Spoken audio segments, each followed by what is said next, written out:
Zonja e zotërinj, ju përshëndes nga Ditari mbrëmjes këtu në A2 CNN, kundër zhvillimet kryesore do të ndiqni. Pas gati një ore takim në Selim Blu, ambasadorja amerikane Yuri Kim doli në krah kreut të opozitës Lulzim Basha, ku rikujtoi nevojën që liderët politik të mbajnë angazhimet para qytetarëve shqiptar për të mbyllur reformën brenda datës 31 maj, një bisedë fokusuar nga e ardhmja, jo nga e shkuara, u shpreh ambasadorja Kim. Opozita dhe mazhoranca gjejnë dakordsi për shkurtimin e periudhës zgjedhore, ndërsa vijojnë diskutimet për kuotat gjinore dhe financimin e partive gjatë fushatës zgjedhore. Tryeza e dialogut politik për reformën zgjedhore do të rimblidhet e njëjtën. 25 persona kanë rezultuar pozitiv me COVID-19 gjatë 24 orëve të fundit, ku 15 prej të cilëve janë në një call center në Tiranë. Një 64 vjeçar ndërkohë humbi jetën duke e çuar në 33 numrin e viktimave nga COVID-19. Mirëmbrëma, unë jam Arlin Disa, ndër të tjera gjatë kësaj hapësire informative do të ndiqni. Malizi hap kufijt për shtetet që kanë deri në 25 të infektuar për 100.000 banor, ndër të cilët edhe Shqipëria. Serbia nuk përfshihet dhe kritikon ashpër vendimin e Podgoricës. Gjithashtu, shumë shtete të Bashkimit Evropian po bëhen gati që të hapin kufijt mes tyre në fillim të qershorit. Shtetet e Bashkuara të Amerikës lehtësojnë masat kufizuese të pandemisë koronavirus. Bursat në New York rikthehen në aktivitet pas më shumë se 2 muajsh pezullim.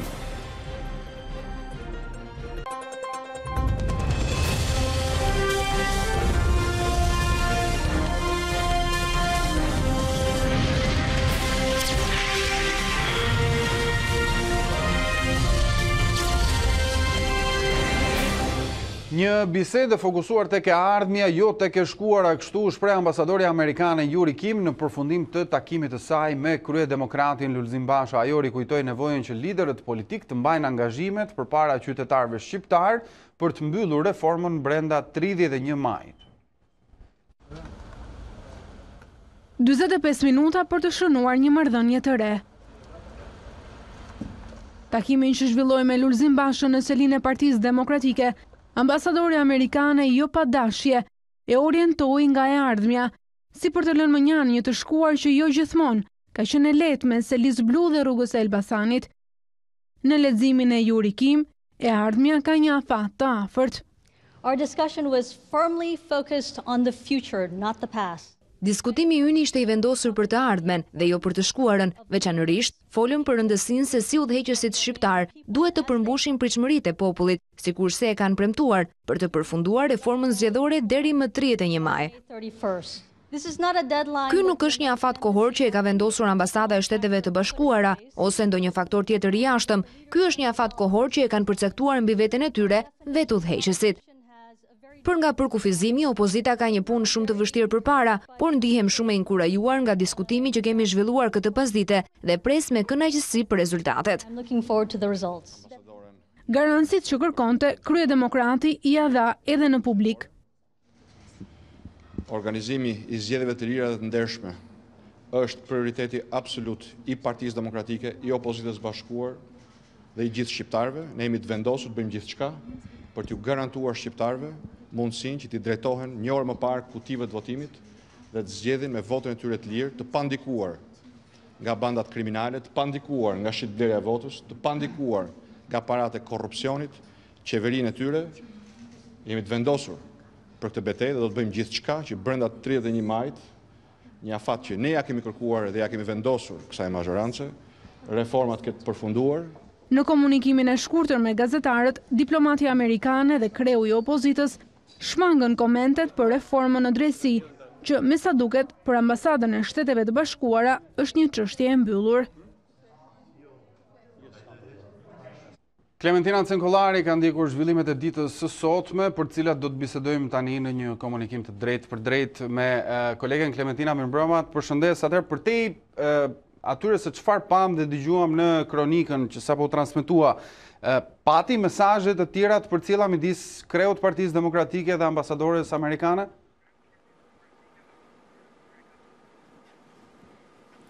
Çfarë u evitua në komunikimet publike përveç së çështjes së reformës në drejtësi që ka qenë leitmotiv i ditëve të fundit nga Shtetet e Bashkuara të Amerikës, është edhe çështja e sistemit zgjedhor për të cilën deri më tani është folur se ka pasur një sugjerim nga Shtetet e Bashkuara të Amerikës që të aplikohet në vendin tonë sistemi i Danimarkës që parashikon lista të hapura elektorale, por kryediplomatja amerikane evitoi një përgjigje kur unë e pyeta për këtë çështje.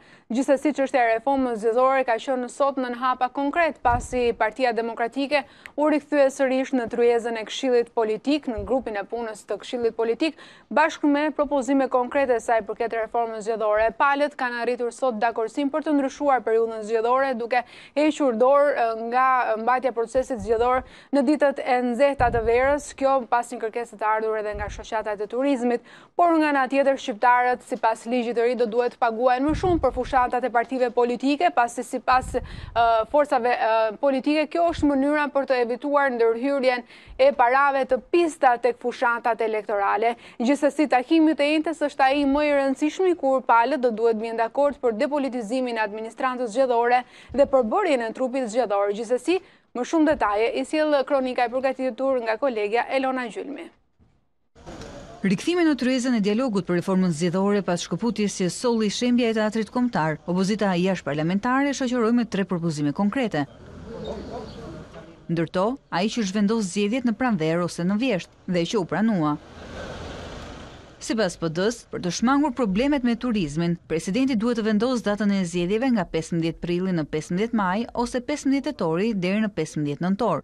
Në këtë ritëm kompromisi duket në rrugë të mbarë, ndonse mund të kapërcej fundin e muajit. Su kap 31-shi edhe pak ditë më shumë nuk është ky themeli. E rëndësishme është që palët të punojnë intensivisht, mos jenë justifikime për të larguar nga tryeza e bisedimeve dhe të vazhdojmë me këtë ritëm dhe me këtë frym, siç diskutuam sot, për të vazhduar dhe me temat e tjera dhe të shpresojmë që të kemi një kompromis të mundshëm për gjitha çështjet e tjera në përita që kemi të vëllë.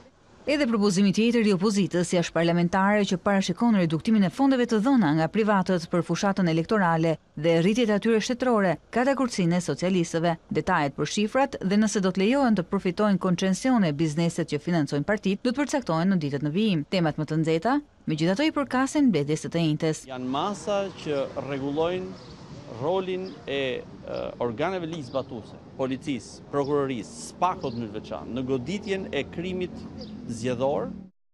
90% e ndryshimeve që propozohet të bëhen kryesisht të karakteri teknik kanë dakordsim mes palëve. Pjesa tjetër, si depolitizimi i administratës apo ky ligj zgjedhor, duket se do të marrin më shumë kohë.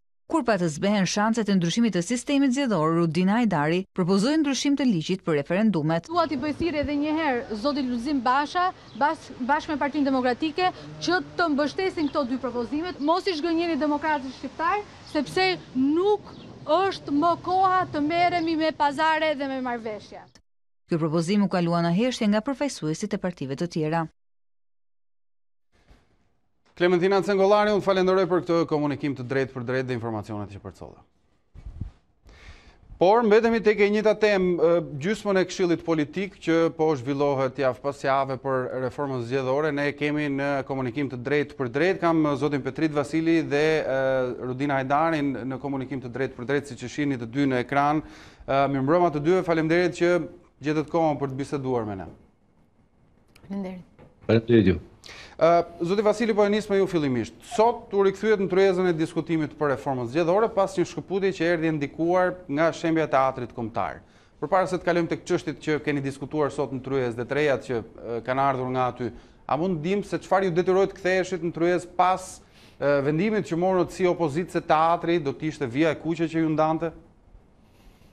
Nuk ka pasur asnjë vendim për të mos marrë pjesë në tryezën e reformës zgjedhore. Kjo është një hamendje që se di nga ka lindur, herë e parë që e dëgjoj.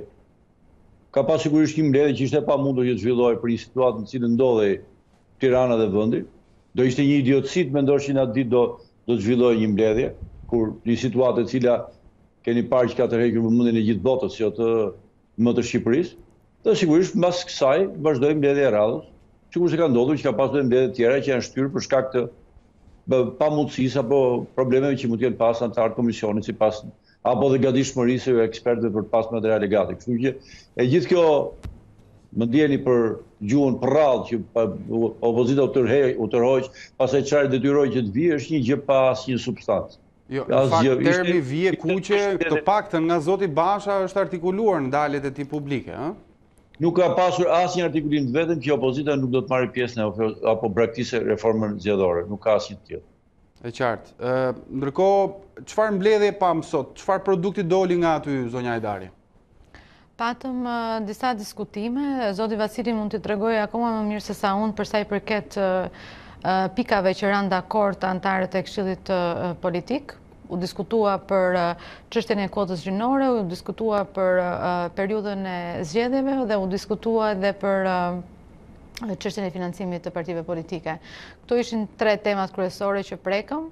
Pati disa dakordsi, por unë gjithashtu shpreha rezervat e mia për sa i përket periudhës zgjedhore dhe për sa i përket financimit të partive. Sa i përket periudhës zgjedhore, mendoj se fasha midis 15 prillit e 15 majit sidomos është një fash edhe nga ana tjetër në vjesht 15 tetor, 15 nëntor, të dyja e bëjnë goxha të vështirë për emigrantët apo për pjesën e diasporës të vinë dhe të votojnë në Shqipëri. Mendoj që qershori pavarësisht kushteve klimatike ka favore të tjera që janë më të rëndësishme, siç është votimi i diasporës në Shqipëri. Tani ne nuk e japim mundësinë as të votojmë dhe e kishim në agjend këtë gjë, dhe as të vinë në Shqipëri dhe të jenë në gjendje pra të zgjedhin dhe ata në atë periudhë. Kështu që unë shpreha rezervat e mia në lidhje me këtë. Nuk kisha dakord, por gjithsesi është një çështje që nuk duhet mbajtur peng pra e gjithë reforma zgjedhore. Fokusi im padyshim ka qenë ndryshimi i sistemit zgjedhor dhe sot patjetër solla edhe ligjin për referendumet që do jemi në gjendje ta diskutojmë javën e vijim. Për sa i përket buxhetit apo mënyrës financimit të partive politike, unë them që pati dhe aty disa debate dhe me sa kuptova unë kishte një si thua marrëveshje paraprakisht midis tyre për sa i përket dyfishimit të buxhetit pra të partive politike në atë pjesë që thithin fonde, pra të marrin akoma më shumë para në periudhën e zgjedhjeve. Kështu që për mua ishte e papranueshme që ky dyfishim të ndodh, pa patur një minimumi një shpjegim nga partitë politike pse e duan këtë rritje të buxhetit, sepse të gjitha këto lek vijnë nga taksat e shqiptarëve. Kështu që duhet që të jemi pak më shumë transparent pse duan këto para, sepse fundja vijnë nga njerëzit vet. Prandaj këto ishin ato pikat që prekën sa i përket kotës gjinore, parimisht kishte një zhvillim të mirë sepse u vendos deri diku që të kishim një përcaktim të mbanim kotën 30%, por dhe të kishim një renditje pra 1 në 3 kandidatë jenë gra ose vajza. Zoti Vasili, sa ndikon realisht pra shkurtimi i kohës elektorale, të gjithë procesin dhe të gjitha shqetësimet që janë akumuluar ndërkohë dhe ndër vite? Nuk ka në influencë të jashtëzakonshme ky. Është një ndryshim për mua jo signifikativ dhe çështja mbyllet këtu. Nuk shoh asgjë të jashtëzakonshme në këtë. Besoj që është nisur vetëm për çështje praktike. Nga verifikimet e shumta ka pasur periudhat e verës kanë verifikuar një abstenim të madh, sepse shpesh herë është përzgjedhur dhe periudha e turizmit mes. Besoj që ky ka qenë leximi, s'kam parë asnjë lexim të jashtëzakonshëm në këtë çështje. Besoj që ka qenë edhe një problem tjetër, ka qenë që është vërejtur, sepse ne nuk mund të themi që patjetër ata shumë shqiptarë nuk mund të mohojmë që shkojnë për punë të caktuara në Greqi dhe në Itali, në mënyrë të veçantë. Ky është fakt. Kush ka shtitur zonat rurale të Shqipërisë? Ne na ka rënë të shtisim në shumë më fushata dhe në mbejime tjera, dhe në mënyrë të veçantë muajin qershor për shkak të hapjes në sezonin në Greqi e tjerë dhe në Itali, janë jashtëzakonisht të shumtë ata që largohen dhe që ata nuk kanë asnjë mundësi që të votojnë apo të kthehen për të votuar, sepse e kanë një burim jetese ato muaj që punojnë ato 3 muaj, dhe ndofta në këtë sens e kanë vërejtur pozitiv, po nuk besoj që është një gjë kaq thelbësore. Zoti Vasili, ju dëgjoj në tone disi pesimiste pas mbledhjes së ditës së sotme. Ishte vërtet e tilla apo konstatimi nuk qëndron? Po unë s'mund të kem ngazëllime për Ndërkohë që flitet për një gjë serioze. Ne dhe sot me kishte një dakordsi për disa tema të cilat u diskutuan, ky është një lajm i mirë dhe çështja mbyllet këtu. Besoj që temat e vërteta të nxehta, që janë krye temat e çështjes, ato të cilat na kanë bërë që të shkojmë në këtë reformë zgjedhore, që kanë të bëjnë me kriminalizimin e shitblerjen e votës, janë përpara dhe këtu është edhe prova e vërtetës. Gjithë tjerat janë fjalë të bukura pasi gjithçka që lidhet me reformat, me kodin zgjedhor, me normat, me legjislacionin, me mënyrën si funksionon komisionet, si funksionon KQZ-ja, gjithçka rënohet në momentin kur kriminalizimi dhe shitblerja bëhet e pakontrolluar dhe është ajo që dominon skenën. Të gjithë të tjerat pastaj bëhen relative. Kështu që besoj që temat e nxehta janë përpara. Mund t'i prekim ato duke qenë se kemi kohën dispozicion për të komunikuar bashkë dhe me shikuesit, pra pikërisht e temat e nxehta ju na paraprit dhe në çfarë raporti janë ato me kohën? Kemi edhe një afat apo jo për të patur një draft? Është tepër e thjeshtë, temat zgjidhjet janë në tavolinë dhe janë paraqitur për këtë çështje. Rasti ka vullnet politik nga shumica e cilat më së fundi vendos apo reflekton që në këtë drejtim, sigurisht puna lehtësohet, sepse nuk ka vështirësi të mëdha për të kthyer në dispozita ligjore apo në rregullime të karakterit normativ këto gjëra. Në rast se ky vullnet mungon, atëherë sigurisht është e paralajmëruar një përballje shumë e rrep, sepse s'ka rrugë tjetër. Nuk mund të pranohet të tolerohet që kryefjala e ditës në zgjedhjet e ardhshme të jenë kriminalët e pakontrolluar apo trafikantët gjithashtu të pakontrolluar, të cilët blejnë apo marrin votën në shantazh, duke prodhuar rezultate të cilat s'kan hiç të bëjnë me realitetin. Dhe çështja përfundon këtu. Ju përmendët financimin e fushatës edhe zonja Ditari, cilës unë duhet i drejtoj pyetjen tani. Zonja Ditari, për sa i përket financimit fushatës, bjem dakord apo jo që ka patur gjithmonë vend për përmirësim, pasi është thënë shumë shpesh, jo vetëm nga ne, nga ndërkombëtarët, por edhe nga aktor venda, siç po them, se paratë që financojnë një parti gjatë fushatës, detyrimisht kompromentojnë veprimin e partisë pas zgjedhjeve. Që ta themi më thjesht, nëse dikush financon, ai kërkon haracin, pasi një forcë politike vjen pushtet apo jo. Si mendoni se mund ta zbus këtë ndryshimi që është në tryezë, pra që është propozuar, themi zbus sepse ndoshta jemi dhe larg faktit që mos ketë ndikim fare. Padyshim që është një çështje tepër e rëndësishme dhe unë nuk kam qenë kundër sistemit miks pra të financimit. Pra duhet kemi një sistem miks, por nuk duhet që bara kryesore të bëjë taksa paguesve shqiptar. Përkundrazi duhet të gjejmë një lloj mënyre mekanizmi që të kontrollojmë pikërisht ato lekë që vijnë nga privati dhe të shikojmë se si mund ta bëjmë atë proces më transparent.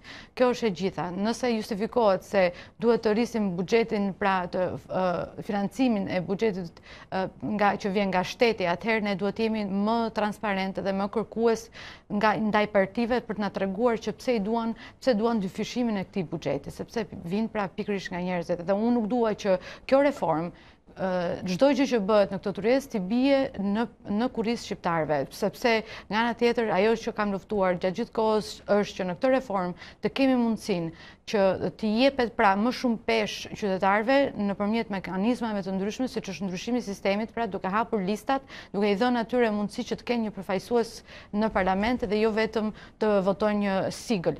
Nga ana tjetër, po ashtu kam kërkuar që të kemi të drejtën e referendumeve, se shpesh herë janë ballafaquar me njerëz që thonë që ndryshimi i sistemit është thjesht një interes i ngushtë i disa personave që kërkojnë të shkojnë në parlament dhe kjo nuk është fare e drejtë sepse çështja e ndryshimit të sistemit ka ardhur nga disa segmente të ndryshme, si nga aktivistë, shoqëri civile, deputet të opozitës, ka ardhur është shfaqur disa herë dhe në retorikën e Partisë Demokratike, por nuk e ka mbajtur premtimin. E ka thënë shpesh qoftë edhe me Aleancën për mbrojtjen e teatrit në një kontrakt që ka bërë para një viti dhe pikërisht betohet, zotohet për të ndryshuar pra sistemin. Pra, çfarë kërkoj në këtë tryezë, që në këtë tryezë të kemi mundësinë të jepet mundësia qytetarëve që të kenë një rol në vendimarrjet e politikës shqiptare. Sot ne nuk po bëjmë atë, ne thjesht po merrem me partitë politike dhe interesat e tyre të ngushtë. Kështu që po mundohem të gjej çfarëdo lloj hapësire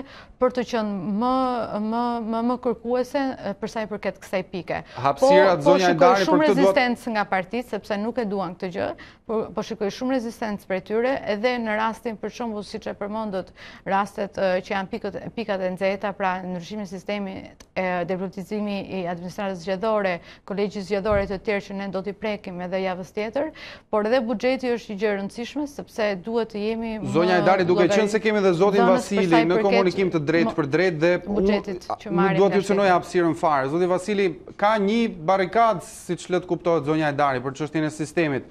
Është lënë në mes si temë apo ka ende hapësira?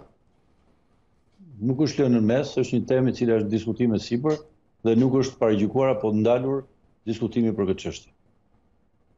Që do të thotë, pra mund të jetë në agjendë ose në rendite në mbledhjet tuaja pasardhëse, çfarë do të thotë kjo? Të gjitha variantet që janë propozuar, janë vënë dhe janë paraqitur, ka pasur dhe një vlerësim të këtyre ekspertëve lidhur me mënyrën se si mund të procedohej, me nevojën për ndryshime kushtetuese apo jo, gjëra të kësaj natyre dhe s'është ndalur diskutimi për asnjë çështje të sistemit në asnjë rast. Bile ka qenë një nga temat që është diskutuar sikur të krahas të temave tjera. Që nuk ka qenë tema e vetme për të cilën ka pasur objektiv Komisioni i Reformës Zgjedhore. Kështu që s'kam parë gjikundi që të bllokohet apo të pengohet. Fakti më takon. Nuk kam parë në mbledhje në dikush që ta pengojë thotë mos të diskutohet. Nga çfarë zonja Ditari ka thënë pas mbledhjeve edhe tani, pra në artikulimin e saj të pak sekondave më herët, pra ne kuptojmë që ka një qasje kundër kësaj teme nga forcat e mëdha politike. Nuk kam të shtoj më shumë e kjo që ju thash, kjo që ju thash është e verifikueshme dhe është një realitet. Dakord. Pak më herët po flisnim për financimin e partive dhe partitë e mëdha, zoti Vasili, etiketohen më shpesh për shkak se kanë dhe një pranim më të vjetër në referencë kohore, po marrë këtë, pra me elektoratin në përzgjedhje, kanë një etiketim më negativ gjatë gjithë këtyre viteve sa i takon çështjes financimit, pra që kanë atë marrëdhënien me elektoratin, që e punsojnë më pas dhe të gjitha detajet që rrjedhin nga kjo si temë. Çfarë mendimi keni ju personalisht? Mendimi është shumë i thjeshtë. Po propozohet një sistem financimi i cili të influencojë, të jetë sa më pak influencueshëm nga para që vijnë nga bota e biznesit, të cilat mund të ishin dhe influente pastaj në vendimarrjen edhe e partive më tutje në parlament apo në qeverisje eventualisht nëse do të ishin fituese në zgjedhje. Dhe besoj që kjo është dhe sforca, edhe për duket se kemi një vështirësi teknike në komunikimin me zotin Vasili, por kam dhe zonjën Rudina Ditari në komunikim. Zonja Ditari, ju gjatë gjithë kohës keni qenë të paktën perceptimi nga jashtë në këshillin politik, duket sikur jeni duke punuar vetëm për çështjen e sistemit zgjedhor. Në fakt, zoti Vasili thotë që nuk ka një qasje kundër, nuk ka një pengesë në lidhje me këtë temë dhe se do të diskutohet edhe në vijim. Çfarë mund të na thoni më shumë? Në deklaratat e mia kam thënë shpesh herë që i bëj thirrje opozitës jashtë parlamentit, i bëj thirrje Partisë Demokratike, i bëj thirrje zotit Basha që të bashkohet në këto propozime. Pra, unë nuk kam thënë që nuk janë të hapur apo që ndoshta nuk do ndodh. Unë kam shumë shpresë dhe besim që do ndodh, por shikoj mënyrën se si sillen dhe shikoj mënyrën se si janë të heshtur në momentin që flitet për sistemin. Shikoj po ashtu dhe reagimet publike në momentin që mbaron mbledhja. Prandaj aty ndoshta janë pak më të rezervuar të thonë në mënyrë zyrtare që janë kundër ndryshimit të sistemit, por nga pjesa tjetër, pra nga ato deklaratat publike që janë bërë deri tashmë, shikohet qartë që nuk ka një vullnet të pastër për sa i përket ndryshimit të sistemit. Një moment unë pash një zotin Basha për shembull mbas teatrit ku ishte në shesh tha që ishte pro hapjes së listave. Më vonë pash një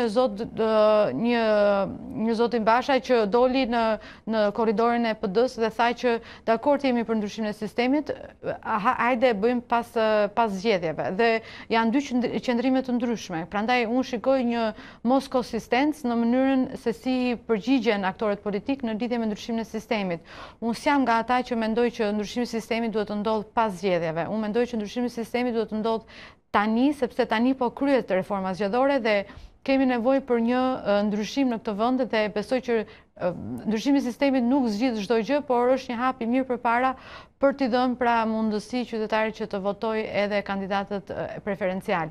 Ne sot nuk votojmë kandidat preferencial, votojmë vetëm lista të mbyllura, votojmë vetëm parti sigla partive politike dhe kjo gjë për mua është një gjë që duhet avancojë dhe duhet të ecim përpara sepse nuk ka sjellur absolutisht asgjë. Ka sjellur pikërisht ato gjëra që kemi parë në parlament, një dobësim të cilësisë së parlamentit, ka sjellur kriminal, ka sjellur çdo lloj njerëzish që nuk kanë qenë të fishëm për të qenë atë parlament dhe sot ne nuk po bëjmë asgjë për sa i përket kësaj pike, po merremi me gjëra të tjera që kanë bëjnë me administrimin e zgjedhjeve, por as pak fare me ata përfaqësues që duhet të jenë brenda në parlament dhe me një të drejtë plot, pra që të dalim hapur para qytetarëve shqiptar që kush ka mundësi pra të futet në parlament sipas votave që merr.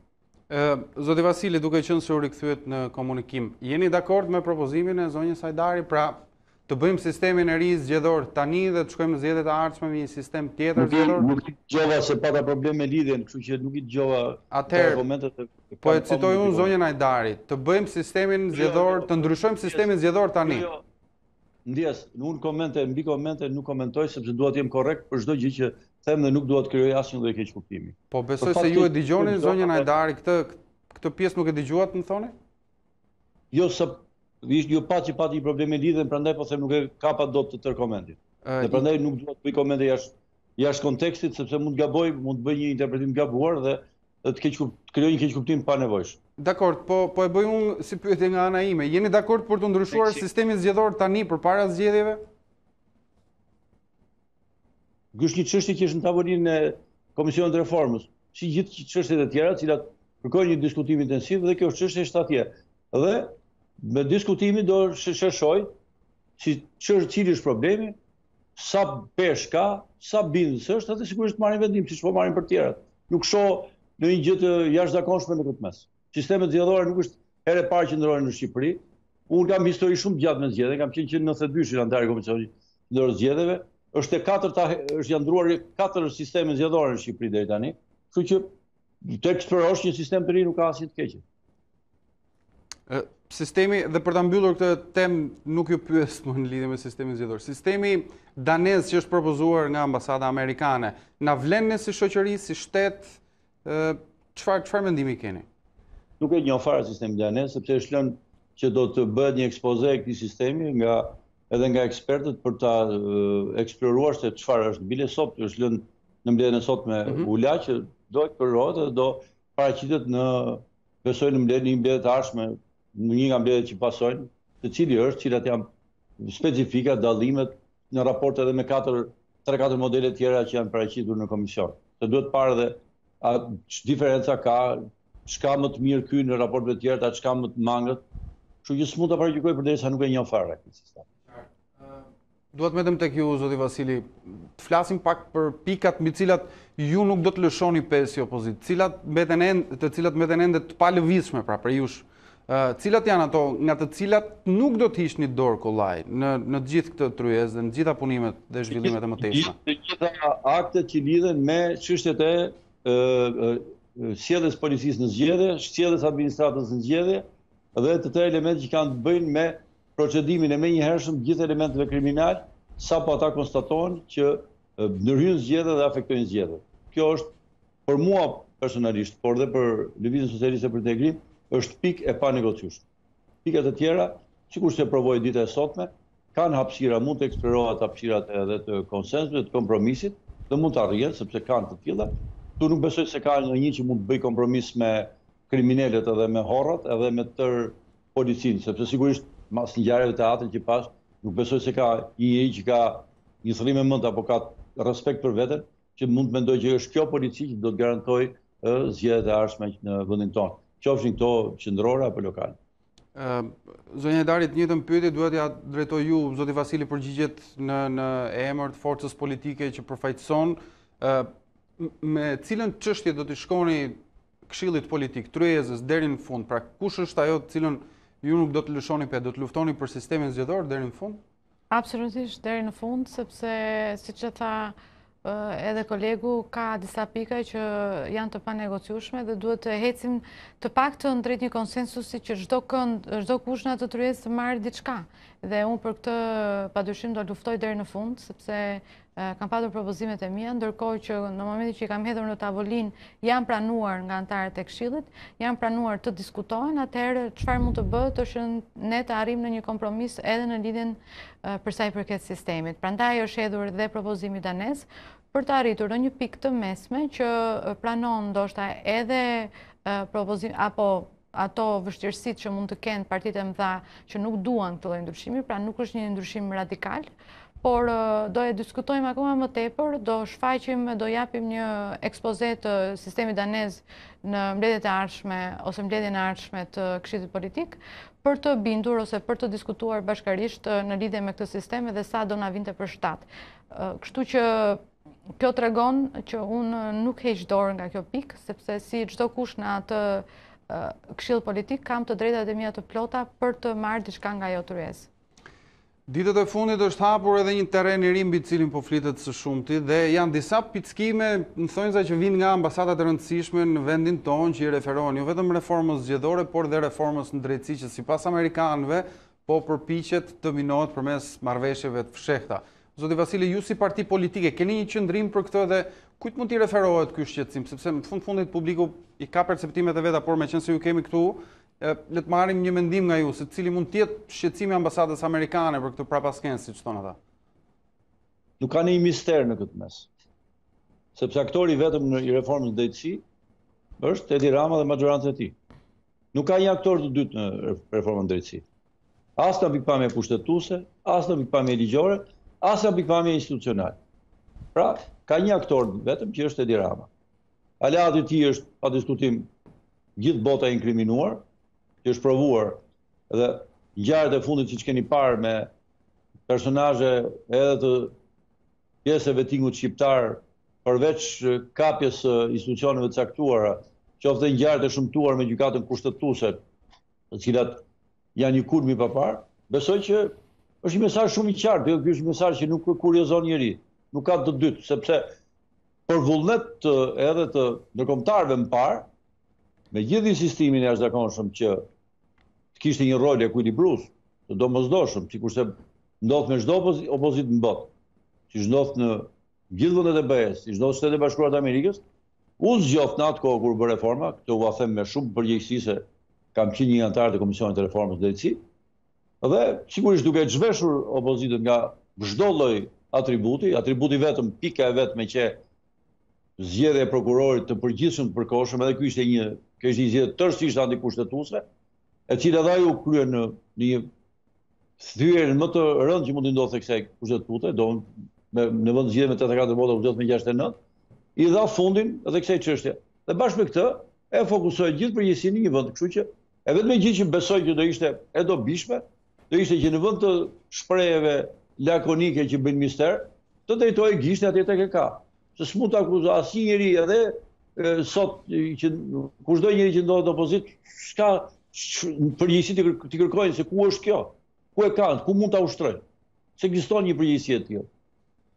Përgjegjësia është e vetmja, është atje, ti drejtojnë gishtin dhe të marrë dhe tëra përgjegjësitë për jo thjesht për dështimin e reformës, por edhe për dështimin e qëllimshëm që ka bërë reforma, sepse reforma është shkruar siç duhet në 22 korrik, kur u miratua, pas u asistua gjithësisht edhe nga Komisioni i Venecias, pati dhe konsultime tjera me ndërkombëtar, të cilat pati edhe mjaft përmirësime të vazhdueshme në të tërësi dhe erdhin parametra relativisht mjaft pranueshëm, ndërsa devijimi i plotë rrugës, standardi i ulët, por dhe një rol inaktiv i operacionit ndërkombëtar të monitorimit, që do të ishte shumë më i vëmendshëm në mënyrë të veçantë në trupën e vetingut, po dhe në pjesë tjera, bëri që të kemi këtë situatë sot që rezultatet janë shumë qarta.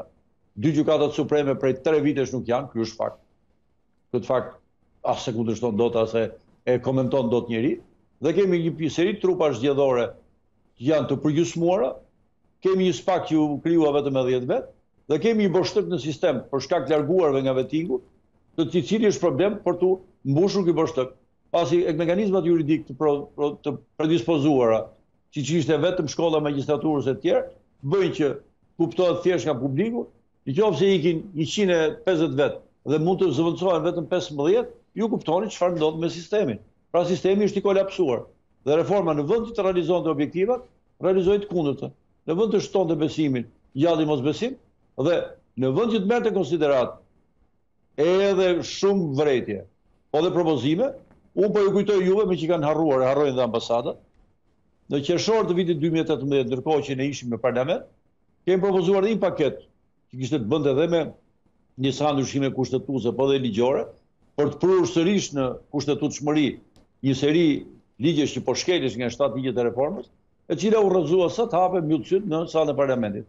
Po nuk dëgjova në një reagim nga ndërkombëtarët në atë kohë, të cilët duhet të stimulonin një dialog të majorancës, e cila kishte shkelur kushtetutën gjitha, ju mund të hapni kushtetutën nëse keni durim, dhe do shikoni që asnjë afat kushtetues, nga ata të shkruar në atë kushtetutë, se kushtetuta shkruhet edhe afatet që ta dini ju, principi që ishte kaq i detajuar që të mos kish mundësi të shkelej, të gjitha afatet kushtetuese pa asnjë përjashtim janë të gjitha të shkeluara e dënuara. Ne bëmë një përpjekje pra që të ndajmë paket për këtë punë, që së paku të rikthejnë kushtetutshmëri, që dhe këto vendime që janë marrë mos të takohen, që kushte kanë përfunduar në Strasburg, kushte disa vendime tjera, sepse cënoni integritetin e reformës, pati një shurtësi të plot nga ndërkombëtarët dhe ndërkohë kaloi një vit e gjysmë dhe faktet janë besoj shumë të rënda. Po tani përgjegjësia është e gjitha vetëm e majorancës dhe Tiranës, askujt tjetër. Zonja Ditari, si pritet ju deklaratën e ambasadores Shteteve të Bashkuara të Amerikës?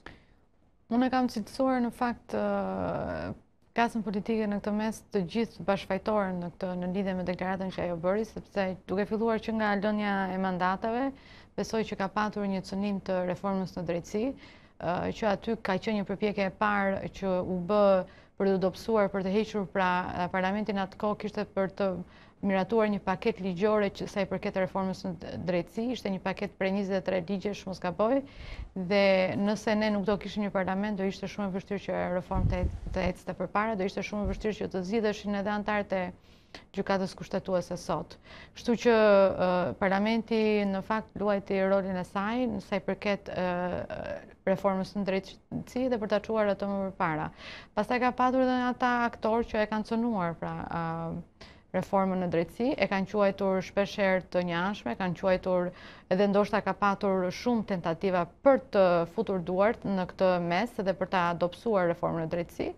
Kështu që edhe nga ana majorancës ka patur shumë ndërhyrje që janë evidentuar, qoftë edhe me raste të ndryshme prokurorësh apo gjyqtarësh që janë hequr në mënyrë të padrejtë. Kështu që këto gjëra që janë evidentuar, ndoshta disa prej tyre kanë qenë të drejta, disa jo, por kemi patur një proces jo perfekt, kemi patur dhe aktor politik që kanë patur gjëra në dorë dhe e kanë kish përdorur atë pushtet ndaj reformës në drejtësi dhe shikoj këtu të gjithë si bashkëfajtor pra në lidhje me këtë në ecurit të reformës në drejtësi. Pra, deklarata e ambasadores amerikane ishte me vend sepse duke qenë se gjatë kësaj periudhe për më shumë se një vit reforma e drejtësisë është dobësuar apo i është ulur perceptimi apo besueshmëria që kanë patur mbi këtë reformë, i iku dhe pra ai sharmi që kishte mbështetjen e ambasadës amerikane.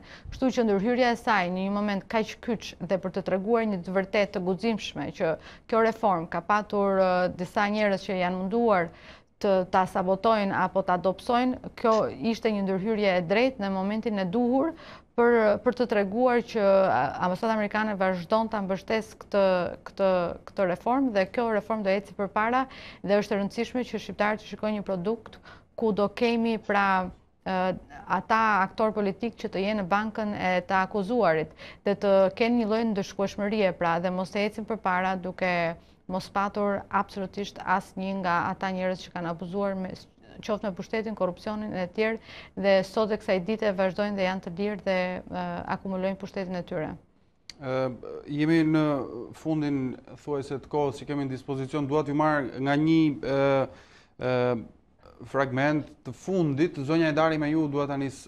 Duhet jemi optimist sa i takon reformës zgjedhore, pra do të adresohen ashtu siç duhet gjitha çështjet deri në fund? Ajo që është pozitive është që reforma zgjedhore është një gjë e nevojshme për Shqipërinë, sepse kuptohet që është jo vetëm detyrim që ndaj shqiptarëve, por është dhe një detyrim madhor të interesit kombëtar për hapjen e negociatave dhe është një interes strategjik për një kohë shumë të gjatë.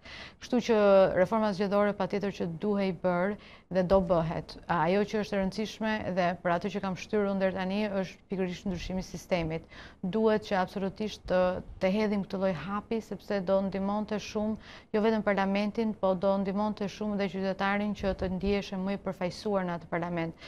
Nëse ne nuk shkojmë drejt këtij hapi, atëherë kam frikë se besueshmëria apo gjendja aktuale politike në Shqipëri do degradohet akoma më shumë dhe nuk do kemi pra besim më dhe do kemi shumë një val tjetër pra të largimit të shqiptarëve, nuk do kemi absolutisht asnjë lloj shprese për disa gjëra që të ndryshojnë në vend. Prandaj jam kapur fort mbas këtyre temave sepse mendoj që ndryshimi i sistemit do të çlironte disa energji pozitive, por edhe ndryshimi i ligjit për referendumet që është mbështetur shpesh nga shumë aktorë politik, por edhe nga shoqëria civile, në fakt do kryente një punë shumë të madhe tani dhe po ta kishim atë ashtu siç duheshe, ne do kishim një teatr kombëtar në këmbë dhe jo të rrënuar. Pikërisht se s'kemi këto lloj mundësish si qytetarë që të shprehemi, të kemi mendimet tona apo ta bëjmë këtë shumë shpesh. Ata që janë në pushtet, pra ata që kanë çdo gjë në dorë, janë tepër arrogant dhe i quajnë ata njerëz që mbështesin teatrin si minorancë në shoqëri. Ndërkohë që ne mund të jemi shumë më shumë, por s'kemi një mënyrë matse për ta bërë këtë gjë. Prandaj mekanizmi i referendumit do ishte një mekanizëm i drejtë, jo vetëm për çështje të tilla, por edhe për çështje të tjera madhore që kanë të bëjë pra pikërisht me ndryshimin e sistemit, nëse do bllokohet çdo lloj rruge në këtë mes. E qartë. Zoti Vasili, kjo nuk është reforma e parë që bëjmë, a do të jetë ajo e fundit? Çfarë mendoni? Gjithmonë është menduar që do të ishte reforma e fundit sa herë është bërë, por sistemet kanë hyrë në krizë dhe sigurisht kanë kërkuar ndërhyrje të tjera dhe nuk mund të do të apo jo. E qartë. Mirë, unë ju falenderoj të dyve, zotin Petrit Vasili dhe zonjën Rodina Ditari që ndan këtë kohë televizive me ne dhe shikuesit tanë. Do të shkëputemi për një hapësirë publicitare ndërkohë dhe do të kthehemi pas pak me të tjera zhvillime dhe komunikime të drejtë për drejtë.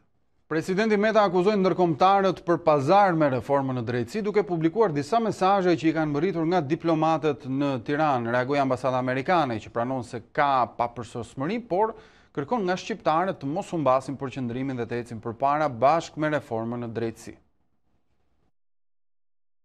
Ambasada amerikane vazhdoi të mbrojë reformën në drejtësi edhe pasi presidenti Meta publikoi disa mesazhe të diplomatëve që ngrin pikpyetje mbi pavarësinë e saj prej politikës. Reforma është e dhimbshme, e ngadalt, e papërsosur, por është e nevojshme. Reforma në drejtësi po ecën përpara dhe duhet të vazhdojë në mënyrë që Shqipëria të bëhet anëtare e plotë e familjes europiane. E gjithë ambasada e Shteteve të Bashkuara të Amerikës do të vijojë të mbështesë synimin e popullit shqiptar. Ne nuk duhet të humbasim përqendrimin, ne nuk duhet të çorientohemi. Papërsosmërinë për të cilën flet ambasada amerikane, presidenti Meta i quajti pazar, kur nga Studio e Opinion publikoi disa mesazhe që tha se stafi i tij i ka marrë nga diplomatë që punojnë në Tiranë. Ato i referohen periudhës së debatit mbi gjykatën kushtetuese, kur presidenti nuk pranoi betimin e Artavorbsit, duke kërkuar pezullimin e procedurës, ndërsa më pas dekretoi në të njëjtin pozicion Marsida Xhaferllarin. Mirëmëngjes Beni. I takova kolegët e mi amerikanë dhe të BE dhe më pas folëm me Ramën. Bashkimi Evropian dhe Shtetet e Bashkuara nuk e mbështesin pozicionin e presidentit mbi pezullimin. Ata besojnë se Artavorbsi tashmë është e emëruar për shkak të mekanizmit zhbllokues. Gjithsesi Rama ra dakord që Marsida Xhaferllari duhet të jetë në listën e presidentit për emërimin tjetër. Rama nuk do të përpiqet që ta bllokojë atë. Sipas presidentit, to mesazhe janë prova se ndërkombëtarët kanë qenë palë me kryeministrin, ndërsa reforma në drejtësi është kthyer në pazar. Edhe pse presidenca ishte kujdesur ta fshinte me stilolaps, në mesazhet e publikuara mbrëmjen e së hënës shquhej qartë edhe emri i ambasadës gjermane. Mesazhet e mbërritura në adresë të kreut të shtetit datonin në kohën kur në gjykatën kushtetuese zhvilloi betejë mes Artavorbsit dhe të zgjedhurës së presidentit Marsida Xhaferllari. A2CNN ju drejtua ambasadës gjermane për një reagim mbi këtë çështje. Në mbështetjen tonë bën pjesë sigurisht dhe një shkëmbim i rregullt me partnerë shqiptarë dhe ndërkombëtar, thuhet në përgjigjen zyrtare që ambasada i dërgoi redaksisë son.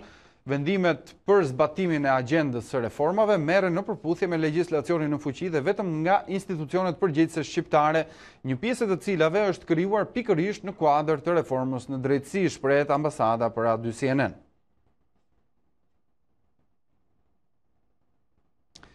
Një ditë pas fortunës që ngriti bërja publike nga presidenti i Republikës me mesazhet e disa ndërkombëtarëve që sipas tij ndërhynin në reformën në drejtësi, zoti Meta ka kthyer mbrapsht 3 ligje në kuvend. Dhe si për të qëndruar besnik premtimit që bëri që nga mbrëm se nuk do të bëhet më pjesë e debateve politike, por do të qëndrojë si një president danez, Meta ka gjetur pastërtinë e gjuhës shqipe si arsye të kthimit mbrapsht të 3 ligjeve për mbrojtjen e mjedisit dhe aktivitetet e turizmit detar. Meta kërkon që fjalët surf, windsurf, kroçer, kanoe, online e të tjerë të zëvendësohen me fjalë shqipe. Sipas tij, kërkesa për pastrimin e gjuhës me fjalë shqipe është kërkesë kushtetuese dhe me këtë presidenti e dekreton edhe premtimin e tij se që sot e tutje do të merret vetëm me punë që nuk fusin hundët në politikën e ditës.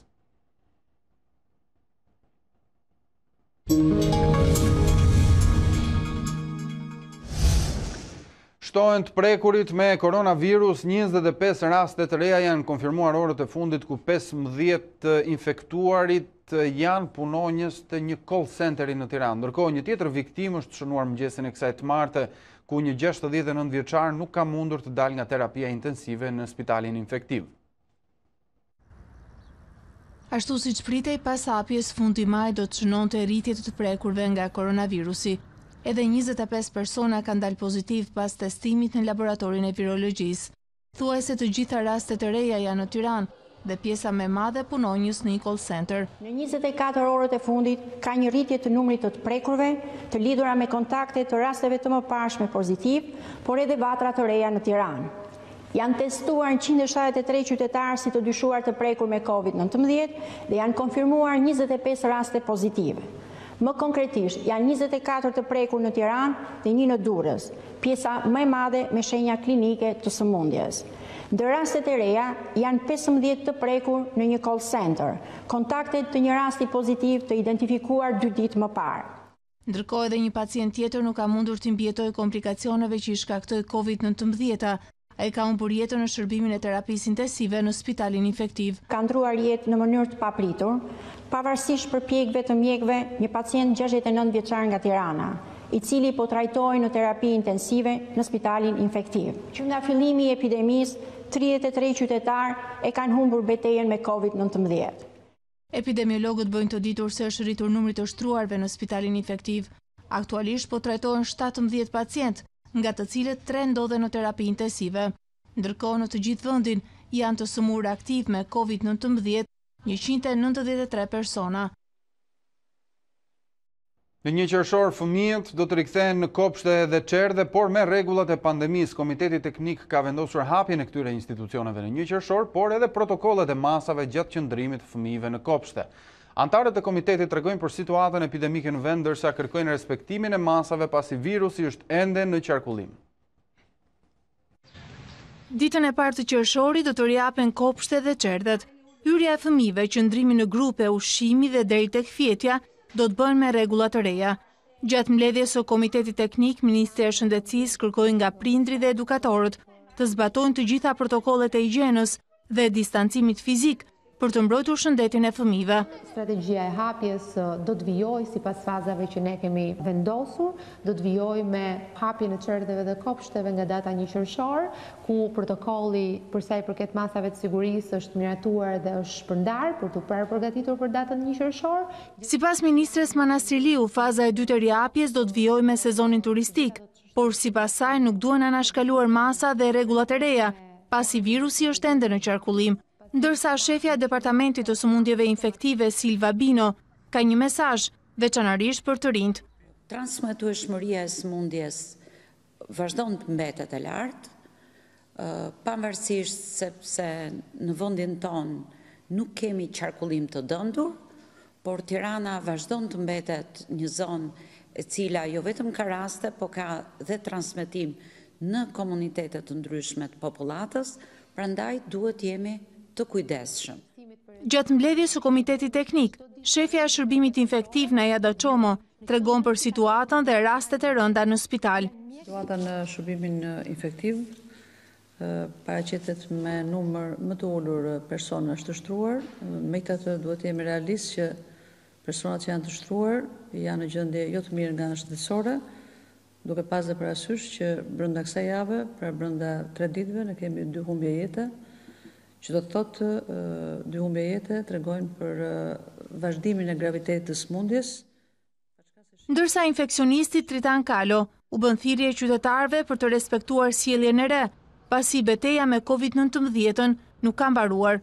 Jemi në rrugë sipër në përballje me këtë infekcion, prandaj masat e vetë ndërgjegjësimit për kujdesin ndaj vetes, ndaj higjienës, ndaj ushqyerjes, rihidrimit dhe gjithçka tjetër mbeten fuqi për sot, nesër dhe në të ardhmen.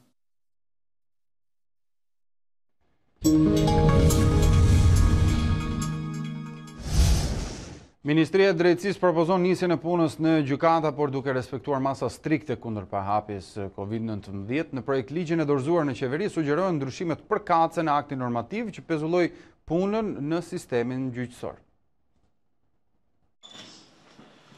Ministria e Drejtësisë propozon rinisjen e plotë të punës në gjykatat e vendit. Përmes një projekt ligji të dorëzuar në qeveri, kjo ministri propozon ndryshime në aktin normativ nr. 9, që pezulloj veprimtarinë e gjykatave për shkak të situatës COVID-19. Në draft sugjerohet zhvillimi i seancave gjyqësore duke zbatuar masat organizative specifike të nevojshme për shmangen e grumbullimeve në ambientet e gjykatave dhe brenda sallave të gjyqit. Në vijim kërkohet shfuqizimi i neneve të aktit normativ që pezullonin afatet për ngritjen e padive dhe paraqitjen e ankimeve dhe çdo veprimi procedurial në çështjet administrative, civile e penale.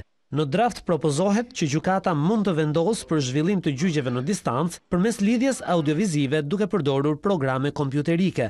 Por kërkohet që në çdo rast palët të kenë mundësi të shohin dhe dëgjojnë njëra tjetrën dhe parashikohet që kur gjyqet zhvillohen në këto formë, provat dhe aktet shkresore t'i përcillen palëve me postë.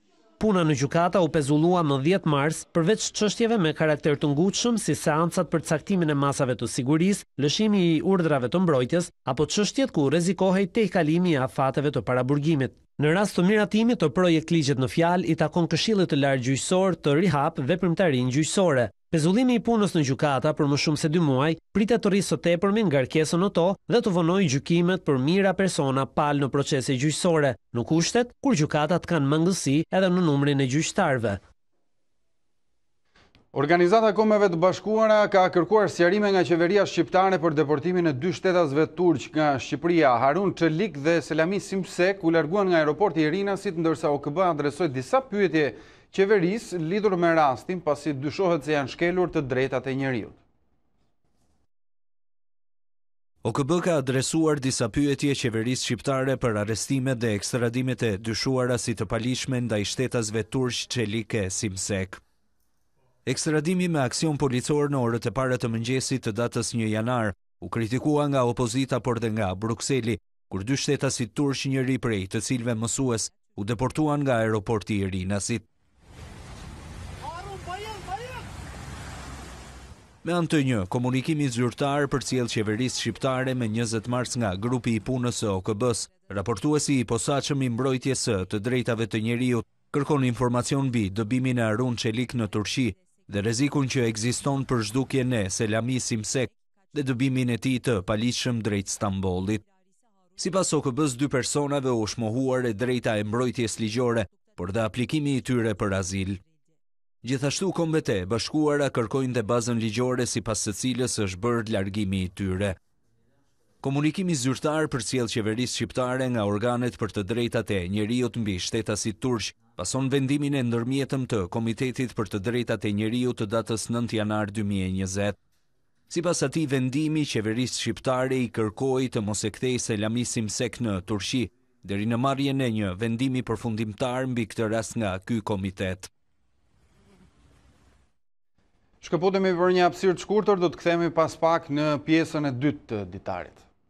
Jemi sërish në transmetim të drejtë për drejtë në pjesën e dytë të ditarit të mbrëmjes këtu në A2 CNN. Brenda Aleancës për mbrojtjen e teatrit, qendrimet e ndryshme e kanë ndarë lëvizje në 2 drejtime. Disa prej këtyre mbrojtësve të godinës Tani më të rënë kërkojnë ndryshim nga drejtësia, ndërsa një tjetër grupim ka nisur kërkesën për ndryshimin ndaj sistemit politik. Të ftuar në A2CNN, regjizori Robert Budina tregon se fillimisht ngjarja duhet të zbardhet dhe të dënohen fajtorët, ndërsa Kastriot Çipi e sheh zgjidhjen tek sistemi zgjedhor. Në korrik të vitit 2019 ekzistonte një aleancë vetme për mbrojtjen e teatrit.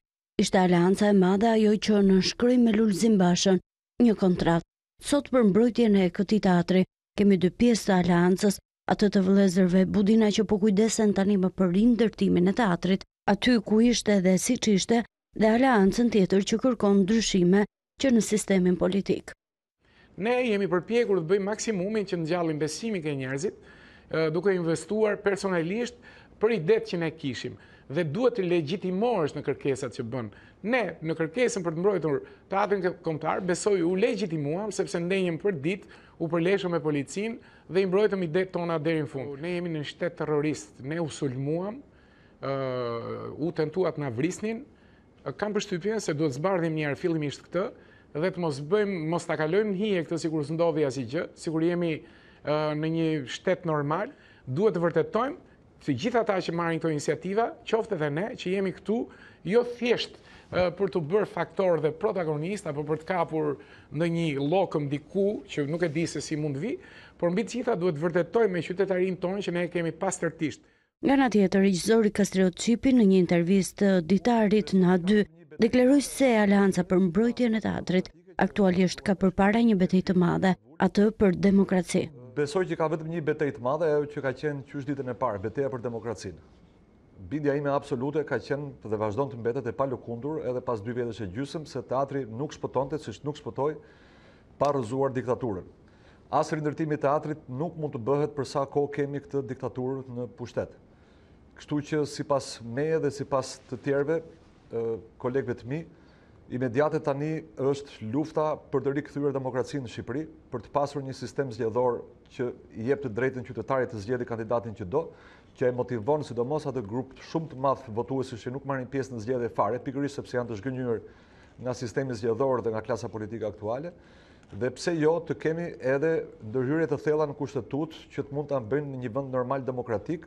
Por nuk e përjashtoj fare dëshirën e njerëzve për ta bërë më mirë Shqipërinë, edhe për të dhënë këto ide, thjesht që mendoj që në këtë moment ajo që është shumë e rëndësishme është që ne të mblidhemi gjithë së bashku, të rikthejmë teatrin kombëtar, të detyrojmë të tërhiqet këtë qeveri dhe kështu kemi hapur rrugën për të kërkuar edhe ide të tjera që pasojnë pas kësaj. Pra ndërsa një pjesë e aleancës kërkon të rindërtojë një lloj ndërtesë në shembur dhe që pret ndryshim nga drejtësia, pjesëtarë të tjerë të asaj çka ishte dikur një aleancë vetme kërkojnë që ndryshimi të vijë nga politika. Dhe duke qenë se kemi hyrë në temën e kulturës dhe të teatrit, ne kemi në komunikim të drejtë për drejtë, është me ne në studio Ministre e Kulturës, zonja Elva Margariti, mirëmbrëma. Mirëmbrëma. Zonja Ministre, ju falenderojmë që pranuat ftesën tonë në këto ditë vështira dhe të mbushura me politikë, gjithashtu dhe masa shtrënguese dhe gjithë të kohën të flisni për kulturën.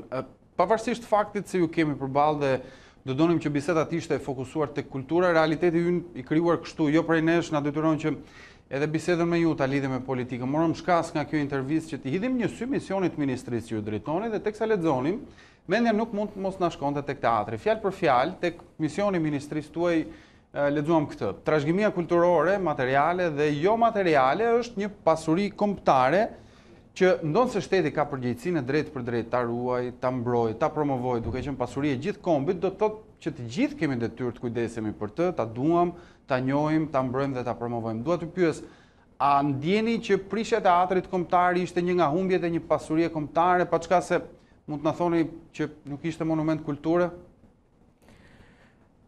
Elementet e pasurisë kombëtare, nëse do të fillonim dhe të flisnim gjërësisht për to, patjetër që do të hanin orë të tëra diskutimi dhe çështja se sa teatri kombëtar ishte pasuri kombëtare është ndarë tashmë në disa mendime. Ata që duan ta lidhin ngushësisht me godinën, ata që duan ta lidhin vlerat historike që mund të mbartë në vetvete godina si një nga godinat ku është zhvilluar teatri në Shqipëri. Dhe Fatkeqësisht të gjitha këto gjithmonë e më tepër kanë marrë jehon dhe kanë marrë fokus jo më tepër për të fokusuar dhe për ta kthyer në një debat të shëndosh të vlerave të pasurisë, por më tepër në një debat politik. Edhe kronika që ndoqja pak më parë, po dhe vetë ngjarjet e gjithë këtyre kohëve kanë vërtetuar që kjo është marrë dhe është transformuar, siç thatë dhe ju, në një çështje politike.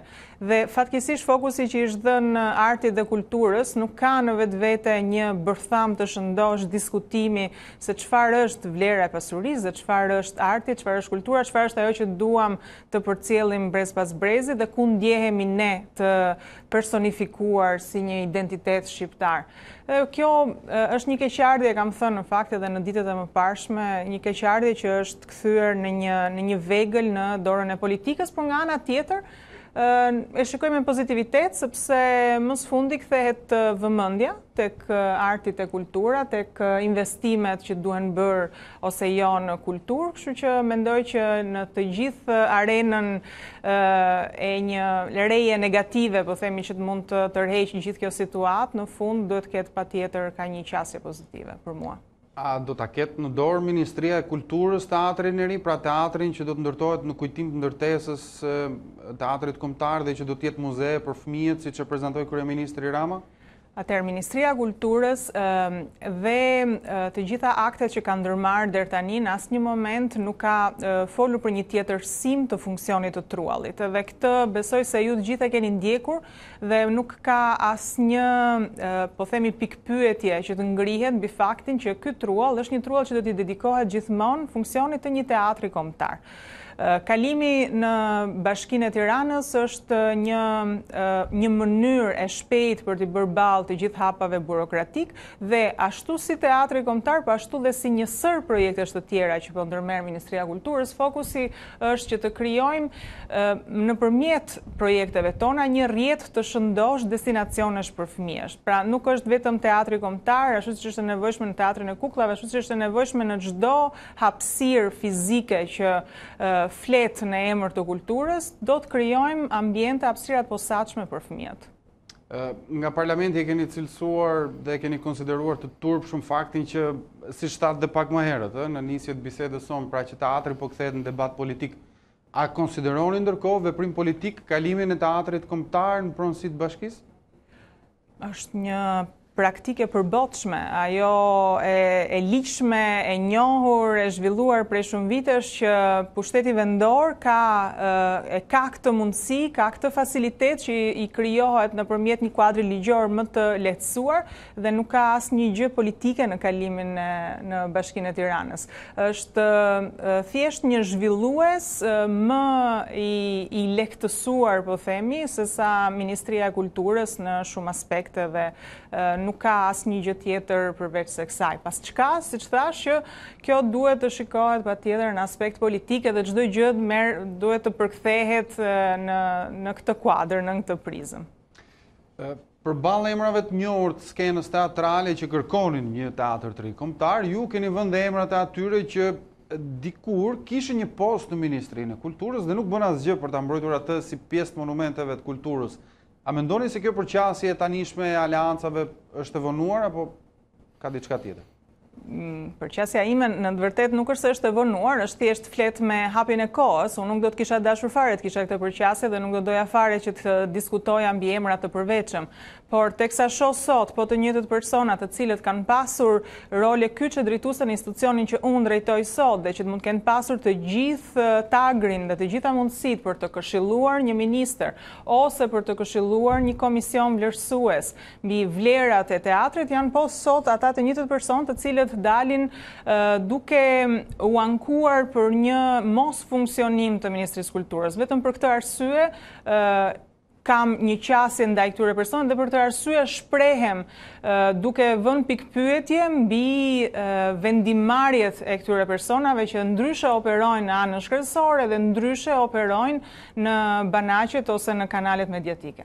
Ju latë kuptonit në fjalën tuaj se disa arkitekt po kërkojnë nëpër arkiva dokumente që të lidhin emrin e familjarëve tuaj me ndërhyrjet në teatrin kombëtar. Është e vërtet kjo? Dhe ju ka shqetësuar se ju ka shqetësuar si situatë? Jo, nuk më krijon asnjë lloj shqetësimi personal edhe për kush më njeh më nga afër e di shumë mirë që jam komplet e zhveshur nga ndjesitë e sulmeve personale. Por e shikoj edhe këtë që i shumohet disa veprimeve të tjera që me çdo kusht duhet të gjehet çdo informacion dhe çdo qasje për ta kthyer në politike dhe për të sulmuar personalisht. Kjo nuk është një çështje personale dhe kjo nuk është një çështje thjesht e nivelit të formimit në arkitekturë të familjes time. Nëse do të krijoj një debat për këtë, duhet ishte krijuar vite më parë, edhe jo të flitet për arkitektët e shquar shqiptar sot vetëm sepse unë jam në këtë post. Ditën kur teatri kombëtar u shemb, ju zgjodhët inspektonit punimet në teatrin e operës dhe baletit, një skenë që sipas deklaratave të ministres para ardhse do duhet mbaronte në dhjetorin e 2019 ose në fillim të vitit. Jemi në fund të majit, pra 6 muaj pas parashikimeve. Sa ndikoi tërmeti nëntorit dhe kur do të hapet ai për publikun? Në mos dëgjova gabim, më thatë ditën e inaugurimit, ditën e inspektimit ishte më fakt një ditë më pas, ishte një ditë si gjithë ditët e tjera të inspektimeve, por më vjen mirë që mori vëmendjen e duhur, sepse është një nga investimet madhore në fakt të Ministrisë së Kulturës. Është e vërtet unë jam shprehur që do të kishim realizimin e kësaj vepre në fund të vitit 2019. Kjo nuk u realizua dot për një sër afatësh që na u desh të shtynim në bazë të kontratave sipas fatkeqësive natyrore. Dini shumë mirë 2 tërmetet e njëpasnjëshme të shtatorit dhe të nëntorit. Jemi gjithsesi me të gjithë afatet e shtyra, jemi brenda realizimit në kohë. Afati final i realizimit të gjithë punimeve është fundi i këtij muaji deri në javën e 2 të qershorit, po ecim me ritme shumë të mira duke pasur parasysh që pandemia nuk arriti të themi të kishte një shtim akoma më të madh të këtyre vonesave, paçka se kemi pasur disa vonesa që lidhen me ardhin e materialeve nga vendet e tjera ku ato janë porositur. Megjithatë, është një falënderim në fakt i veçantë për të gjithë ato operator, për të gjithë ata punonjës që kanë qenë në atë kantier në këtë periudhë të vështirë, nuk kanë ndërprerë në asnjë moment. Ndoshta tërmeti na ndërgjegjësoi shumë për të gjithë dëshirën e madhe që kishim të gjithë për ta mbaruar këtë kantier dhe pandemia na gjeti shumë optimist që duhet ja dilim dhe kësaj sfide. Zonja Ministre, vendi është prej thuajse 3 vitesh pa një bibliotekë kombëtare që të funksionojë rregullisht, pa një teatr kukullash të dëmtuar nga tërmeti, me muzeun që prej vitesh përflitet për restaurim, me cirkun thuajse inekzistent dhe me probleme pronësie, pas teatrit, operës dhe baletit, për cilën godin duhet flasim? Më vjen mirë që e filluat me bibliotekën kombëtare, se në fakt ka qenë objekti kryesor për cilin që në takimet e para me kryeministrin dhe në marrjen e detyrës time, i kam shprehur angazhimin dhe prioritetin tim maksimal për të pasur një bibliotekë të re kombëtare. Kjo edhe sepse kam qenë në brendi të fakteve dhe të gjithë projekteve që janë artuar për bibliotekën ekzistuese. Është një hapësirë që fatkeqësisht ka kaluar në këto vite faza të ndryshme përkeqësimesh, por përtej saj është një hapësirë që nuk përmbush plotësisht nevojat fizike për mbajtjen e librit. Jemi duke punuar aktualisht, kemi hartuar një sër termash për kriteresh për projektin e ri të bibliotekës kombëtare, kemi përcaktuar nëpërmjet arkitektëve një plan zhvillimor të Tiranës, jemi duke e parë këtë mundësi bashkarisht me teatrin e kukullave. Ideja është në propozim që të kemi një pol të ri ku të qëndrojnë bashkë një institucion që lidhet me librin, me dijen, me të shkuarën deri diku mund të themi, sepse duam patjetër që t'i krijojmë një hapësirë të posaçme dhe librave të vjetër, të cilët janë të shumtë dhe të pa. Sa po kuptoj një qendër multifunksionale apo jo? Tashti projekti nuk është zhvilluar totalisht, po ideja është të kemi 2 objekte të kësaj rëndësie të veçantë që ndodhen pranë njëri tjetrit dhe që të shërbejnë si një pol i ri. Pra një pol krijohet me një objekt ose me 2 ose 3 objekte në të. Në këtë rast kemi menduar që Teatri i Kuklave dhe Biblioteka Kombëtare do të funksiononin në një simbiozë të mirë dhe kemi ndërmarrë hapa konkret për këtë rast dhe besoj që shumë shpejt do të mund t'ju bëjmë dije të gjithë rezultatet e këtyre hapave. Patjetër që sfida e madhe nuk është ajo e projektimit, sado që më prek nga afër, do dhe prej profesionit, e ndjek me shumë kureshtje dhe nuk lë asnjë detaj, po themi, që të mund të kalohet lehtëshëm. Por sfida më e madhe patjetër është pjesa e investimit, që do jetë një nga investimet e mëdha për artin dhe kulturën dhe uroj që kjo të jetë një hap që të konkretizohet sa më shpejt. Në dukje është dhe një sfidë me kohën, sepse 9 muaj më pas kemi dhe zgjedhjet, apo jo? Do të jenë të mundshme këto projekte për të realizuar brenda këtij afati kohor? Unë do të shpresoja shumë që të kishim miratimin të paktën e të gjithë projektit të zbatimit edhe të gjithë, po themi, vlerës investimit. Pastaj këto janë projekte ashtu si Teatri i Operës dhe i Baletit, ju keni parë, ka qenë një projekt që ka zgjatur mbi 3 vjet. Janë kantiere të mëdha, të rëndësishme, janë ambicioze. Për mua, hapat që po ndërmarrin janë hapat mirë, kemi futur, po themi, në një kanal të mirë dhe do doja që sa më shpejt brenda aktivitit të kishim, po themi, firma dhe nënshkrime të sakta për këtë procedurë. Ministria juaj sqaron se komponent i rëndësishëm dhe gjithashtu i domosdoshëm i reformës në trashëgimi dhe është reforma ligjore, punë që ka filluar tashmë që prej disa muajsh me drejtorinë e përgjithshme të trashëgimisë kulturore, në bashkëpunim edhe me grupet e interesit dhe ekspertët. Në këtë reformë ligjore që prisnim, a do të jetë e përcaktuar, zonja ministre, përfundimisht se çfarë ka institucioni juaj, pra ministria juaj, dhe çfarë mund t'i merret asaj me një VKM dhe t'i kalojë ndonjë institucioni tjetër siç u veprua me Teatrin Kombëtar? Ju po doni absolutisht që të shikoni praktika të, siç thash, të ligjshme, të përbotshme, të mëse normale, të shikoni në një kuadër të habitshëm, do thoja, juridik, por nuk ka asnjë gjë, askush nuk i merr me VKM Ministrisë së Kulturës, asgjë, ashtu siç nuk i merr Ministrisë së Brendshme apo Ministrisë së Mbrojtjes. Këto janë të gjitha propozime të cilat kanë një strategji për zhvillimin e të gjitha atyre pasurive në pronësi të shtetit. Pasuri në truall publik, janë të gjitha mundësi që shteti duhet t'i japi një frym, duhet t'i japi një mundësi për të zhvilluar, dhe nëse do të shikoni reformat tona ligjore, ato lidhen kryesisht me fokusin në kthimin e artit dhe kulturës si motore të zhvillimit ekonomik. Ajo çfarë ne duhet të ndërgjegjësohemi të gjithë si kombë është që të flasësh për artin dhe për kulturën tënde, nuk është të kërkosh tërkohën të lypësh për të pasur një skenë, për të pasur një mundësi për të zhvilluar artistët. Por jemi ne të parë të cilët duhet zhvillojmë mënyra, funksione të ndryshme për të gjeneruar para. Dhe në çdo vend tjetër të botës, trashëgimia kulturore, mjafton të kthejmë syt nga vendet fqinj, Italia dhe Greqia, janë vende të cilët i shfrytëzojnë totalisht këto asete, duke i kthyer këto në procese të një zhvillimi ekonomik. Kështu që dhe ne po ecim në këtë hap dhe reformat ligjore që po ndërmarrim bazohen totalisht në këtë aspekt, gjithmonë duke lidhur ngushësisht me zhvillimin ekonomik të artit dhe kulturës. Kaluam, zonja ministre, një pandemi për shkak të COVID-19-s pa art dhe kulturë. Sa optimist dhe sa shanse ka që të rigjallërohet arti dhe kultura në vijim, sepse ndërtimet fundit nuk janë as art as kultura, apo jo? Jo, ndërtimet, kur flasim për ndërtime në sektorin që më përket, është mbi të gjitha hapësira të munguara për artin dhe për kulturë, ashtu siç folëm për një teatr kuklash apo për bibliotekë kombëtare apo për një teatr kombëtar, për Teatrin e Operës dhe Baletit, janë të gjitha hapësira ose të munguara ose jo dinjitoze për artistët. Kështu që ndërtimet lidhen ngushtë, në thënë të drejtën, edhe me këtë sektor. po është e vërtet që aktivitetet, është e vërtet që publiku dhe duartrokitja, prania e publikut në një sër aktivitetesh, sidomos në fushën e artit e spektaklit, është e nevojshme dhe ka qenë një po themi një boshllëk i madh që është krijuar në këtë sektor.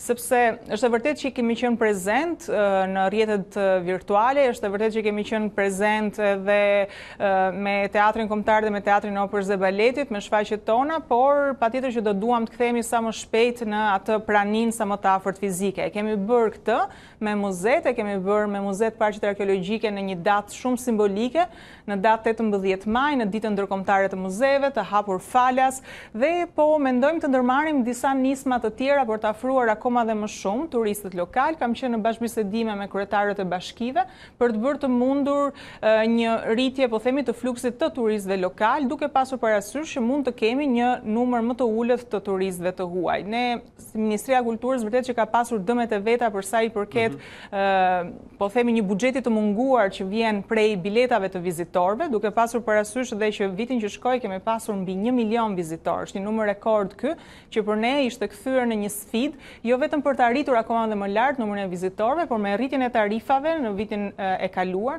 të kishim të vit një fond më të shëndosh për mirëmbajtjen e kalave, parqeve dhe muzet. Fatkeqësisht kjo nuk do jetë e mundur, jemi të fokusuar me një dinamizëm të shpejtë edhe politikave tona të brendshme.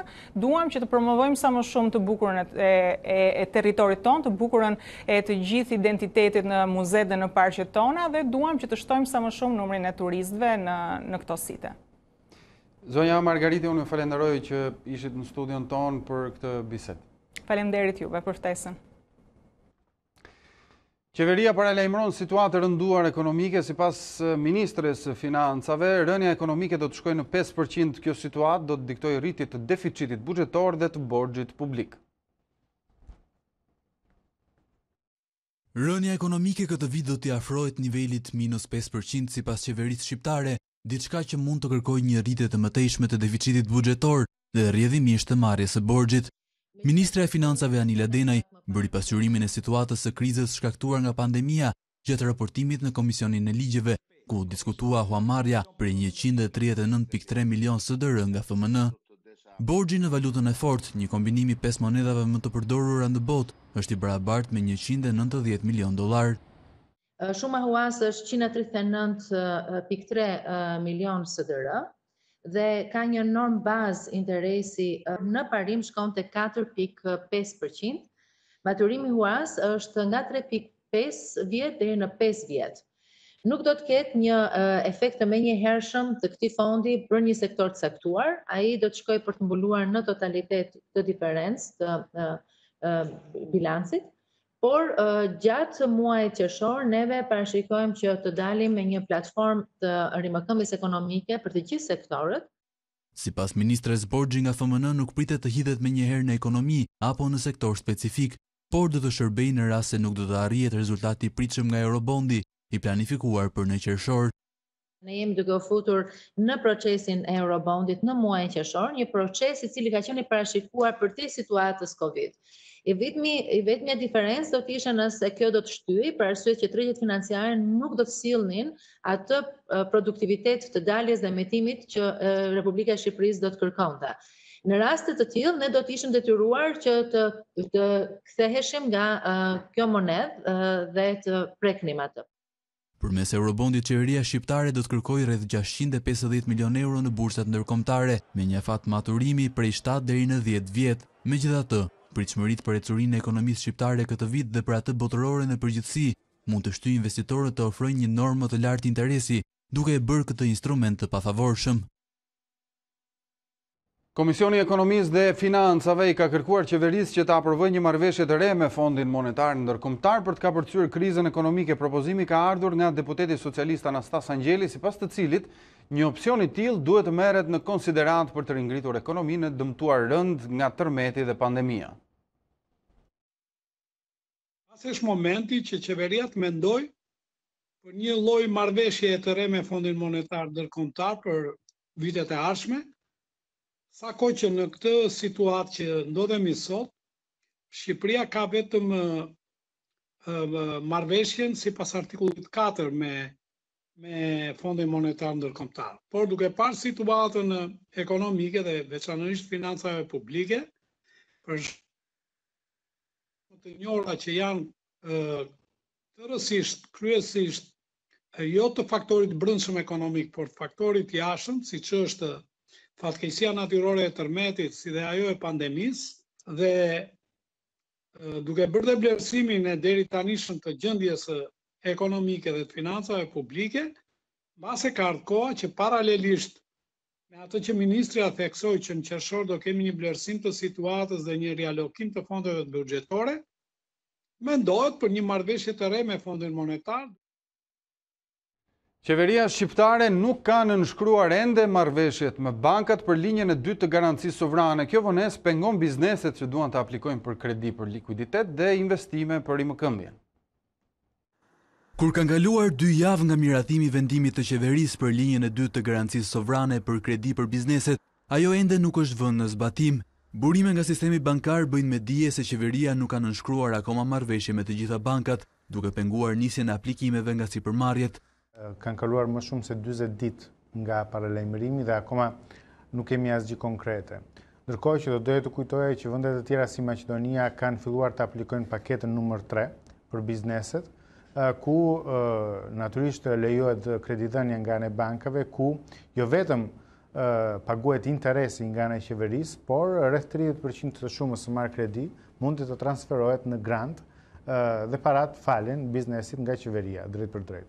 Sipas dokumentit të botuar në fletoren zyrtare, instrumenti prej 15 miliard lekësh do të përdoret për të garantuar deri në 60% të shumës së financimit që një biznes do të kërkojë në banka, ndërsa nuk merr përsipër interesat apo penalitetet. Një biznes i prekur nga masat e qeverisë për parandalimin e pandemisë mund të aplikojë për kredi deri në 300 milion lekë për një afat deri në 5 vite dhe me një interes maksimal 5%. Ndërkohë burime pranë sistemit bankar bëjnë me dije se për linjën e parë të garancisë sovrane për kredi për pagat e punonjësve, deri më tani kanë aplikuar 600 subjekte. Nga këto, 260 kërkesa për kredi janë pranuar dhe disbursuar për një total prej 29 milion eurosh, ndërsa pjesa tjetër e aplikimeve janë ende në proces shqyrtimi. Garancia e dytë sovrane për bizneset nuk shihet si ndihmë konkrete nga operatorët turistik. Sipas tyre, industria e turizmit është drejt kolapsit dhe një instrument i tillë ku shteti mbulon vetëm 60% të interesave të kredive nuk i ndihmon për rimëkëmbjen e aktivitetit. Besnik Vathi prej 27 vitesh operon një agjenci turistike në vend, por hapja e vonuar e ekonomisë ka vënë ecurinë e këtij biznesi në dyshim. Pandemia e detyroi të pezullojë aktivitetin, duke dërguar në shtëpi të gjithë punonjësit që sipas tij kanë përfituar bonusin 40.000 lekë nga paketa e dytë ekonomike. Fati i biznesit të tij dhe qindra subjekteve të tjera në këtë sektor është ende i paqartë në kushtet kur nuk ka ende një datë për rinisjen e fluturimeve dhe ka paqartësi mbi mënyrën se si do të trajtohen të gjithë personat që vinë nga jashtë vendit. Nëse vazhdon kjo situatë edhe në muajin qershor, edhe në muajin korrik, çdo bëhet me punonjësit, tu thuhet, na thuhet edhe ne, ta dim edhe ne, të shpallim falimentimin, apo të presim dhe të presim me shpresën që punonjësit po paguhen dhe ne të rihapim. Janë të anulluara e gjithë aktiviteti i pranverës, është anulluar gati 70% aktiviteti i verës dhe ai aktivitet që është akoma i pa anulluar, rreth 30% bëhet fjalë për atë aktivitet i cili është në pritje të masave apo vendimmarrjeve të mëdha. Anulimet masive të rezervimeve të hershme dhe mungesa e kërkesës e ka vendosur biznesin e tij në krizë likuiditeti. Kjo ka bërë që t'i drejtohet garancisë së dytë sovrane për të rimëkëmbur aktivitetin. Edhe pse shprehet se ka të domosdoshëm një instrument të tillë, garancia nuk është e favorshme, shton ai, pasi shteti duhet të mbulonte në masë 100% interesat e kredisë. Unë si biznes do shoh kemi mundësi dhe kolaterale të tjera përveç atyre që kemi marrë, nëse s'kemi, ne s'do jemi në gjendje të marrë. Mendoj që rreth 90% e bizneseve nuk do jenë në gjendje të operojnë mbi këtë kredi të dhënë nga qeveria, vetëm nëse do të hiqet pjesa e bankave. Kushti i vetëm që duhet garancia sovrane duhet të jetë 100% nga qeveria. Turizmi është një ndër sektorët më të goditur për shkak të pandemisë së koronavirusit. Sipas Vathit, qeveria duhet të japë një ndihmë konkrete për bizneset që operojnë në këtë industri, qoftë me grante apo instrumenta të tjerë për të ringritur. Të pa punë, pa pag, lufte dhe pa asnjë shpresë se kur do të mund të rinfillojnë punën. Kjo është situata për punonjësit e shërbimit urban në qytetin e Vlorës, të cilët kanë protestuar pranë zyrave të prefekturës dhe tatim taksave, por deri më tani nuk është dhënë asnjë zgjidhje. 50 punonjës të shërbimit urban në qytetin e Vlorës kanë protestuar gjatë kësaj të marte pranë zyrave të prefekturës dhe drejtorisë rajonale të tatim taksave, pasi prej 2 muaj e gjysmë janë të papunë dhe nuk kanë përfituar as pagën e luftës. Punonjësit shprehen se firma që ka shërbimin urban ka ndaluar punën me urdhër të Ministrisë së Shëndetësisë që në datën 13 mars për shkak të pandemisë COVID-19. Të marrë lekët e pagën e luftës. Kjo është një pagë që e ka vënë Kryeministri tha, le ta jap 3 muaj ore, që kuna e mbyllë i tha të mbyll. Tashi të gjithë një zgjidhje na jap dhe nga xhepi po doj. Ta bëj, ne jemi 50 veta gjuna. Vam 3 muaj pa punë, pa bukë jemi. Na thanë që do përfitoni 400.000 lekëshën. E kemi aplikuar. Vim, na erdhi njoftime dje që i ka kërkoni se ne s'kemi çfarë bëjmë. Nuk kemi marrë asnjë pagë, siç na sqaroi drejtori i tatimeve. Urdhri pas ka dalë në datën 20 mars. Ne jemi shkëputur nga puna në datën 13 ose 12 mars, një diçka e tillë. Për këto 6 ditë ne nuk e përfitokemi, sipas drejtorisë tatimeve, nuk e përfitokemi pagën e luftës. Me gjithë kërkesat, punonjësit nuk kanë marrë asnjë përgjigje se çfarë do të bëhet me to. Ndërkohë që shërbimi urban është nga të paktat aktivitete që ende nuk është lejuar të rifillojë punën dhe nuk dihet se edhe sa kohë do të qëndrojë mbyllur. Në qytetin e Durrësit tashmë është bërë praktik që sapo përfundojnë punimet në rrugatorje hapen sërish. Banorët shprehen se kjo praktik ka vite që funksionon dhe përveç shqetësimeve dhe pengesave që sjell për qytetarët dhe trafikun e mjeteve, ka dyshime edhe për keqpërdorim dhe vjedhje të fondeve. Qytetarët durrësak i ka marrë malli të shikojnë një rrugë të rikonstruktuar që nuk dëmtohet sërish për të kryer punime të tjera apo riparime të rrugës së sapo përfunduar. Punimet të cilat fillojnë dhe nuk përfundojnë kurrë, janë pothuajse të njëjtat rrugë që rikonstruktohen, por punimet në to nuk përfundojnë asnjëherë. Banorët shprehen të shqetësuar nga ky fenomen që u vështirëson jetën e tyre të përditshme, por kjo ende nuk dëgjohet nga qeverisja lokale. Aq e shpesht është bërë kjo praktik në qytetin pregdetar, sa qytetarëve përveç se u ka sosur durimi, nuk ngurojnë të shprehen se kjo bëhet për të vjedhur fondet, ndërkohë që pushteti lokal është thuajse inekzistent. Ne jemi qytetarë të Durrësit, edhe këto nuk bëhen se na rregullojnë rrugët, këto bëhen për të marrë tendera, për të vjedhë, i thon shqip, ai zot një tha ta mama atje, për të vjedhë. A shqetësuese për ju si banor? A shumë shqetësuese, po këtu nuk ekziston shtet. Ta e kanë hap 3 herë, 4 herë, e kanë mbyll paq. E mirë është, vjen dori edhe mos përsëritën. Hap mbyll. Prish rrugullo. I bëjnë bërzyti. I boni hetë që i bëjnë bërzyti prapë. Tu pushtet lokal s'ka fare, s'funksionon, ja. As për njeria, as përgjigjet njerias. Me thonë drejtë, kështu gjithmonë ka qenë. Gjithmonë hape mbyll ka qenë. Asnjëherë nuk gjetën ka këto rrugë, këto gjana. Madje, aq shpesh hapen rrugët e rregulluara në Durrës, saqë durrësakët kanë një shprehje për to. E se rregulluar rrugat është i hapni kanalin. E cilësuar edhe si një Zvicër e vogël, natyra është treguar mjaft bujare me fonarin e Elbasanit, aty ku ndërthuren liçenet me pyet, por mungesa e investimeve në infrastrukturë e ka bërë këtë pikë turistike të vështirë për të vizituar dhe dora e autoriteteve ende nuk duket.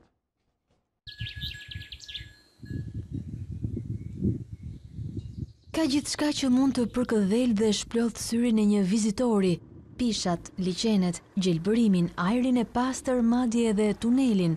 Shumë e krahasojnë edhe me një Zvicër të vogël pranë Elbasanit, por që të arrish në këtë bukurinë natyrore nuk është aq e lehtë. Pamja është fantastike. Pishat, liçeni, ajri i pastër, por edhe banorët e zonës, të cilët janë shumë mikpritës, është ajo që ti përballesh me këtë pikë turistike. por për vite me radhë, në funar mungon investimi në infrastrukturën rrugore, që me sa duket ka kthyer mbrapsht shumë vizitorë apo pushues. Shqipëri për shumë nuk është se e kemi parë ndonjëherë këtë lloj natyre. Liçeni, kishat, tamam si një Zvicër e vogël, më thua. Vetëm se mungon infrastruktura. Kjo po bëm gati 10 vite, domethënë që s'është investuar fare as një lloj investimi. Nëse rruga do të investojë në të, çfarë do ndryshonte për pikën turistike të Funarit? Po do ndryshonte shumë, se do sjellë shumë turista, shumë të ardhurë edhe për vendalit këtu, domethënë për të gjitha, për çdo lloj gjëje. Cilat janë problemet që ju hasni në këtë zonë? Rruga. Ka vite tana që kjo është, s'ka gjë tjetër, vetëm rruga, që kthehet çdo gjë mbrapsht, s'ka investim. Mungesa e rrugës dhe në përgjithësi e infrastrukturës në këtë zonë ka ndikuar edhe tek banorët vendas, të cilët hasin vështirësi edhe për kryerjen e punëve të tyre në bujqësi dhe blegtori. Për të miell tokat, atje s'ka rrugë fare, i mielin me kafë ose me krah. Edhe pse e lënë në harres, kjo zonë tashmë e ka reklamën e saj dhe ndërtimi i rrugës do ta kthente shumë shpejt në një atraksion turistik mjaft të lakmuar, jo vetëm nga vizitorët vendas, por edhe ata të huaj. Shkëputemi për një hapësirë të shkurtër, do të kthehemi pas pak. Jemi sërish në transmetim të drejtë për drejtë, do të flasim për të tjera zhvillime. Presidenti i Kosovës Hashim Thaçi dhe kryeministri në detyrë Albin Kurti shtojnë përplasjet në distancë dhe akuzat e ndërsjellta. Thaçi nënvizoi se Kurti erdhi në pushtet me synimin për ta shkarkuar, por po largohet vetë më shpejt, ndërsa kreu i vetëvendosjes nuk pranoi cilësimin e tij si uzurpatori i zyrës së kryeministrit. Shtohen replikat në distancë mes presidentit të Kosovës Hashim Thaçi dhe kryeministrit në detyrë Albin Kurti. Kreu i shtetit ju përgjigj thirrjes së liderit të lëvizjes vetëvendosje për dorëheqje në këtë mënyrë. Ai ka ardhur me hyrjen e shkarkimit presidentit, po ata deklarohen në atë kohë se ai ka bëshkuar më shpejt se presidenti. Refleksion një herë është koha që zoti Kurti dhe katër grupa ti të përballen me drejtësi për shkak të aktiviteteve kriminale dhe politike. Gjithashtu akuzoi Kurtin për shkelje të kushtetutës, duke thënë se ka uzurpuar zyrën e kryeministrit pas shkarkimit nga Kuvendi i Kosovës. Nuk vonoi dhe kundërpërgjigja e kreut të vetëvendosjes që kundërshtoi këtë cilësim nga presidenti. Mua më duket që dëshirat e tij i përshkruan si fakte të mia. Unë jam kryeministër në detyrë dhe nuk bëhet fjalë këtu për kurrfarë përshkrimesh çfarë ka dhënë. Kurti shtoi se gjykata kushtetuese duhet të bazohet vetëm në interpretimin e kushtetutës në marrjen e vendimit për dekretin e presidentit, me të cilin mandaton Abdullah Hotin e LDK-s për formimin e qeverisë së re dhe jo ta shkruaj atë, ndërsa Thaçi nuk pranoi të komentonte lidhur me këtë çështje.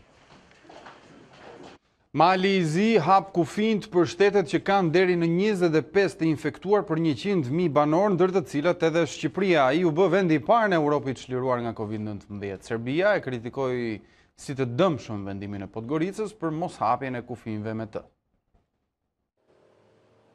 Pasi e deklaroi të fituar betejën me koronavirusin e ri, Mali i Zi bëhet gati të mirëpres sërish vizitor në një lëvizje që konsiderohet si jetësore për turizmin e shtetit në Adriatik. Kryeministri Dushko Marković njoftoi se në qershor do të rihapte kufijt për ato shtete që raportojnë jo më shumë se 25 raste infektimesh për 100.000 banor. Mes tyre janë Shqipëria, Kroacia, Slovenia, Greqia dhe Gjermania. 68 ditë pasi raportoi rastin e parë me Covid-19, Mali i Zi u bë i pari vend në Europë që u çlirua nga virusi, duke mbyllur kapitullin e errët me vetëm 324 raste të konfirmuara dhe 9 viktima. Pacienti i fundit me Covid-19 u shërua në fundjavë. 68 ditë pas rastit të parë me koronavirus në Malin e Zi nuk ka më të infektuar. Ne e fituam betejën kundër këtij virusi të pamërshirshëm dhe Mali i Zi bëhet shteti i parë në Europë i çliruar prej tij. Suksesi duhet ndarë mes shtetit, institucioneve të tij dhe çdo individi në vend. Shteti me 620.000 banor i varur kryesisht nga turizmi mbylli kufijt, aeroporte e shkolla në mesin e muajit mars, e megjithatë trendi pozitiv i shifrave e lejoi të niste zbutjen e masave që prej 30 marsit por Serbia, e cila nuk është pjesë e listës së vendeve ndaj të cilat Mali i Zi hapi kufit, kritikon ashpër vendimin, që siç thot bie në kundërshtim me parimet e lëvizjes së lirë dhe nuk i kontribon marrëdhënies së fqinjësisë së mirë. Raportet mes dy vendeve janë tensionuar që në fund të vitit të kaluar, kur kuvendi malazez miratoi një ligj për liritë fetare, që thuhet se konteston pronësinë serbe mbi disa kisha dhe territore në Mal të Zi. Gjithashtu Kosova njoftoi se së shpejti do të marrë një vendim për rihapjen e kufive, por duke u konsultuar paraprakisht me shtetet e rajonit, siç sqaroi ministri në detyrë i shëndetësisë Arben Vitia. Do të varet edhe nga shtetet tjera, qoftë rajoni, qoftë me gjërm. Ndërkohë edhe njësër vendesh europiane po planifikojnë të rihapin kufinë e tyre duke nisur nga qershori. Gjermania, Spanja, Danimarka dhe Republika Çeke do të zbusin masat kufizuese dhe do të lejojnë lëvizjen e qytetarëve, kryesisht ata të vendeve anëtare të Bashkimit Evropian. Ulja e shifrave ditore në pandemin koronavirus ka mobilizuar qeveritë të shumta evropiane në gjetjen e mënyrave për heqjen e kontrolleve kufitare dhe rikthimin e lëvizjes së qytetarëve. Gjermania po konsideron lejimin e hyrje-daljeve me një ser vendesh të kontinentit të vjetër me 15 qershor, ku përfshihen të gjitha shtetet anëtare të BE-s, Britania e Madhe, Islanda, Norvegjia, Zvicra dhe Liechtensteini. Kjo do të jepte një shtys të madh e sezonit turistik veror sipas asaj që raportojnë mediat gjermane, por diskutimi aktual nuk përfshin vendet e Ballkanit, të cilat kanë shumë më pak raste apo viktima krahasuar me ato të Evropës. Spanja nuk do të kërkojë vizitorëve të huaj që të vetë karantinohen për 2 javë, vendimi do të zbatohet duke nisur nga një korriku. Qeveria e Madridit kërkoi për një përkufizim evropian lidhur me përcaktimin e një vendi të sigurt sa i përket rihapjes së kufive. Gjithashtu bëri thirrje për caktimin e rregullave të njëjta për të gjitha shtetet anëtare të BE-s sa i përket rikthimit të lëvizjes së qytetarëve. Danimarka ka modifikuar rregullat kufitare për të bërë të mundur që çiftet të takohen sërish me njëri tjetrin. Duke nisur nga kjo fundjavë, do të lejohet hyrja në këtë shtet duke treguar prova konkrete për të konfirmuar lidhjen emocionale me anë të teksteve, imazheve apo letrave. Gjithashtu Republika Çeke hapi të martën kufit me Austrinë dhe Gjermaninë, edhe pse turizmi i huaj mbetet i kufizuar. Udhëtarët duhet të tregojnë provat se nuk janë prekur nga COVID-19. Në të kundërtën, përballen me 2 javë karantinim. Nga e mërkura do të lejohen kalimet edhe me Slovakin, por vizitorët nga secila anë e kufirit do të duhet të kthehen brenda 48 orësh. Italia ruan ritmet pozitive të ditëve të fundit në shifrat e pandemisë koronavirus. Për herë të parë pas rreth 3 muajve është rihapur për vizitorët qyteti mira vjeçar Romak Pompei. Ndërkohë, ekspertët shëndetësor paralajmërojnë se COVID-19 lë pasoja të pariparueshme tek mushkëritë e pacientëve të shëruar. Italia regjistroi 397 raste të reja me koronavirus në 24 orët e fundit dhe 78 viktima. Shifrat janë thuajse të njëjta me një ditë më parë, por me një rritje të lehtë të infektuarve. Në total, shteti fqinj raporton mbi 230.000 të prekur dhe rreth 33.000 viktima. Është ulur sërish dhe numri i pacientëve të shtruar në spitale, si dhe ai i atyre në terapi intensive. Por përballja me virusin e rrezikshëm duket se nuk do të përfundoj kaq shpejt. Sipas një studimi, rreth 30% e atyre që e fituan betejën me COVID-19 do të kenë probleme respiratore kronike. Shoqata italiane e pneumologjisë njoftoi se koronavirusi lë disa shenja në mushkëri, të cilat mund të rezultojnë në dëme të pariparueshme. Madje ekspertët paralajmërojnë se mund të sjellë një patologji të re dhe përpasojë një emergjencë tjetër shëndetësore. Ndërkohë, qeveria italiane është fokusuar dhe te turizmi. Pas disa muajsh, qyteti i lashtë Romak Pompei është rihapur për vizitorët. Drejtuesit e sajtit arkeologjik kanë bërë të gjitha përgatitjet e nevojshme për të siguruar që vizitorët të mbajnë maska, të ruajnë distancimin fizik dhe të shmangin grumbullimin e personave. Organizata Botërore e Shëndetësisë ka pezulluar testimet e ilaçit kundër malarjes si trajtim i mundshëm për COVID-19. Një studim sugjeron se ai mund të shkaktojë probleme në zemër dhe të rrisë rrezikun e vdekjes tek pacientët me COVID-19.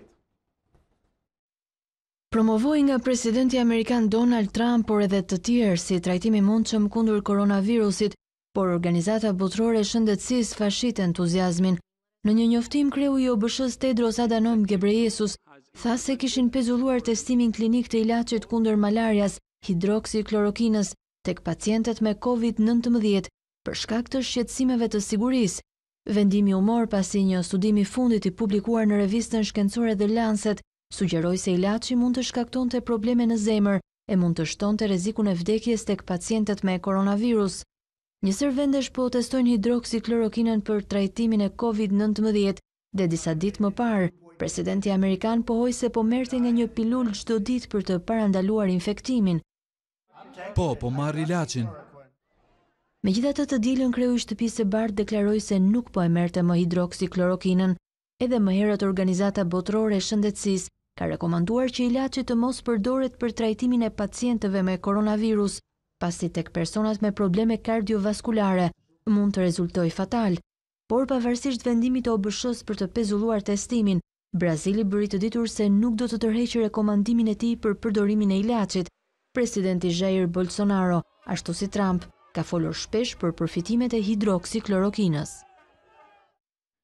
Organizata Botërore e Shëndetësisë paralajmëron gjithashtu mbi mundësinë e një valje të dytë menjëhershme të infektimeve me koronavirus nëse kufizimet do të hiqen shpejt. Në një konferencë, drejtori ekzekutiv i programit të emergjencave shëndetësore u kërkoi vendeve që të tregohen vigjilente. Duhet të jemi të vetëdijshëm për faktin se pandemia mund të intensifikohet në çdo moment. Ne nuk mund të bëjmë supozime se rastet do të vazhdojnë të bien dhe se do të kemi disa muaj kohë për t'u përgatitur për një valë të dytë. Mund të kemi një shpërthim të dytë që në këtë valë dhe për këtë arsye mendoj se shtetet evropiane, ato të Amerikës së Veriut e shumë vende të tjera të botës duhet të vënë në zbatim masat e shëndetit publik dhe shoqëror, masat e mbikëqyrjes, të testimit dhe një strategji gjithëpërfshirëse për të siguruar vijimsinë e trajektores në zbritje dhe parandalimin e një vale të dytë të menjëhershme. As lehtësimi masave kufizuese nga qeveria në Mbretërinë e Bashkuar nuk arrin të heqë vëmendjen nga skandali me këshilltarin e kryeministrit Boris Johnson. Ekzekutivi i Londrës mbron veprimet e Dominic Cummings që theu karantinën, por ky qëndrim ka shtuar zërat për shkarkimin e tij. Qeveria e Mbretërisë së Bashkuar po përpiqet të heqë vëmendjen nga skandali i këshilltarit të kryeministrit Boris Johnson, i cili theu rregullat e karantinës. Downing Street bëri me dije se do të lehtësojë sërish masat kufizuese të vendosura për të frenuar përhapjen e koronavirusit të ri. Disa nxënës do të rikthehen në shkollat fillore me 1 qershor, por sindikata e mësuesve ka shprehur shqetësim të madh lidhur me sigurinë e kthimit të nxënësve në këtë fazë kaq të hershme. Si pjesë e rihapjes së ekonomisë britanike, do të kthehen në aktivitet mijëra dyqane dhe qendra tregtare, duke nisur nga muaji i ardhshëm. Gjithashtu do të ngrejnë qepenat edhe kioskat në rrugë si dhe pikat që tregtojnë makina. Ndër të tjera është parashikuar edhe rihapja e të gjitha bizneseve me 15 qershor. Por as këto njoftime nuk zbehen polemikat e krijuara nga ndihmësi Johnson, ligjvënës britanik, antar të kishës, oficer policie dhe shkencëtar të ndryshëm, theksojnë se veprimet e Dominic Cummings kanë minuar mesazhet e qeverisë lidhur me frenimin e koronavirusit. Por ndryshe mendon ekzekutivi i Londrës, që njofton se zyrtari nuk do të hiqet nga posti që mban. Mendoj se shumica e njerëzve do ta kuptojnë se ai ishte nën presion dhe vendosi me përparësi shëndetin e bashkëshortes dhe djalit. Ata u siguruan si familje që të mos rrezikonin të infektonin persona të tjerë. Sigurisht pati edhe pjesëtar të qeverisë Johnson që menduan ndryshe. Douglas Ross, zyrtari i zyrës ministrore për Skocinë, dha dorëheqjen dhe theksoi se ka pasur raste edhe më të vështira se ai i këshilltarit Cummings, ku të afërmit nuk kanë mundur të thonë lam të mirën e fundit të dashurve të tyre pasi respektuan masat kufizuese. Në mesin e polemikave për thyrjet karantinës nga zyrtarët e qeverisë në Britaninë e Madhe, nga Olanda vjen një kundërshembull ekstrem. Kryeministri holandez Mark Rutte nuk e takoi dot nënën para se të vdiste për të mos shkelur kufizimet për frenimin e pandemisë. Ndërsa në Britaninë e Madhe vlon debati mbi shkeljen e rregullave të izolimit nga një pjesëtar i qeverisë Johnson, i cili kishte udhëtuar drejt shtëpisë së prindërve jashtë Londrës, nga Olanda vjen një kundërshembull ekstrem. Kryeministri Mark Rutte nuk e kishte parë dot nënën e tij në ditët e fundit të jetës, pasi ishte bindur masave të kufizimit që pengonin vizitat në qendrat për të moshuarit. Lajmi u bë i ditur nga zyra e kryeministrit holandez. Rutte njoftoi të hënën se nëna e tij 96 vjeçare kishte ndëruar jetë në një azil në Hag në 13 maj, gati 2 muaj pasi qeveria i mbylli të gjitha institucionet e këtij lloji ndaj publikut. Kryeministri u përmbajt të gjitha direktivave, tha një zëdhënës i RUT për gazetarët që e pyetën nëse ai kishte respektuar rregullat, duke mos e takuar nënën para se të vdiste. Mediat holandeze raportuan se ëma e kryeministrit nuk ishte vdekur nga COVID-19, pavarësisht se në qendrën ku jetonte kishte pasur raste me koronavirus. Autoritetet holandeze po lejojnë vizitat individuale në disa azile për të moshuarit nga e hëna, një mas që do të shtrihet tek të gjitha qendrat në 15 qershor. Me 5830 vdekje e gati 46.000 raste me COVID-19, Holanda zbatoi një izolim inteligjent, me më pak kufizime se në shtetet e tjera të Europës. Vazhdon rihapja ekonomike e Shteteve të Bashkuara të Amerikës, 50 shtetet po zbusin kufizimet, ndërsa pas 2 muajsh është kthyer aktiviteti në bursën e famshme të Wall Street në New York. Ka kaluar rreth një javë që prej nisjes së rihapjes ekonomike të 50 shteteve amerikane, por disa po ndjekin një ritëm më të ngadalt. Georgia, një nga të parët që riktheu në aktivitet biznese të ndryshme, ka raportuar 600 raste ditore me koronavirus, por shifrat nuk kanë pësuar rritje. Michigan ka zgjatur urdhrin e karantinës deri më 12 qershor, por duke nisur nga e marta, do të rihapen disa biznese si pjesë e zbutjes së masave kufizuese. Baret dhe restorantet po presin sërish klient në shtetet të ndryshme në zonën qendrore të Amerikës, ndërsa New Jersey mban akoma rregulla strikte. New Yorku është nga më të prekurit nga pandemia koronavirus dhe për herë të parë pas 2 muajsh ka rihapur distriktin e famshëm financiar Wall Street. Guvernatori Andrew Cuomo, i pajisur me një mask, shënoi rikthimin në aktivitet të bursës së New Yorkut, duke i rënë këmbanës. Cuomo theksoi se për 2 muaj vendi përjetoi një periudhë të errët, por tashmë kurba është në rënje dhe përhapja e virusit është ngadalësuar. Me rregullat e reja, vetëm çereku i punonjësve të mëparshëm do të kthehen në Wall Street. Ata gjithashtu duhet të shmangin transportin publik, të vendosin maska dhe të ndjekin rregulla strikte të distancimit social. Peruja ishte mes shteteve të para në të dyja Amerikat që ndërmori masa strikte për frenimin e pandemisë, por pavarësisht qasjes së kujdesshme, është kthyer në një prej vendeve të goditura më rënd. Ndjekim një material nga CNN. Spitalet në fushë të hapur janë kthyer në një nevojë dhe brenda klinikave publike situata është bërë kaotike. Kjo video e siguruar nga CNN tregon një qendër mjekësore në Lima të Perus, ku 10 pacient presin të mjekohen në karroca me rrota, pasi shtretrit nuk janë të disponueshëm. Kreu i shoqatës kryesore të mjekëve në Peru e përshkruan pandeminë në shtetin amerikano-latin si katastrofike. Sistemi shëndetësor sipas tij është pranë kolapsit, ndërsa niveli i vdekshmërisë në vendin me 32 milion banor është djetëhumbje jetësh për 100.000 persona. Situata është po aq e rëndë sa në Brazil, fqinji më i madh në lindje të tij me një popullsi gati 7 herë më të madhe se sa e Perus. Mjekët janë të detyruar të bëjnë zgjedhje të vështira, duke u dhënë prioritet atyre me më shumë shanse për të mbijetuar. Ne nuk bëjmë diskriminim moshe.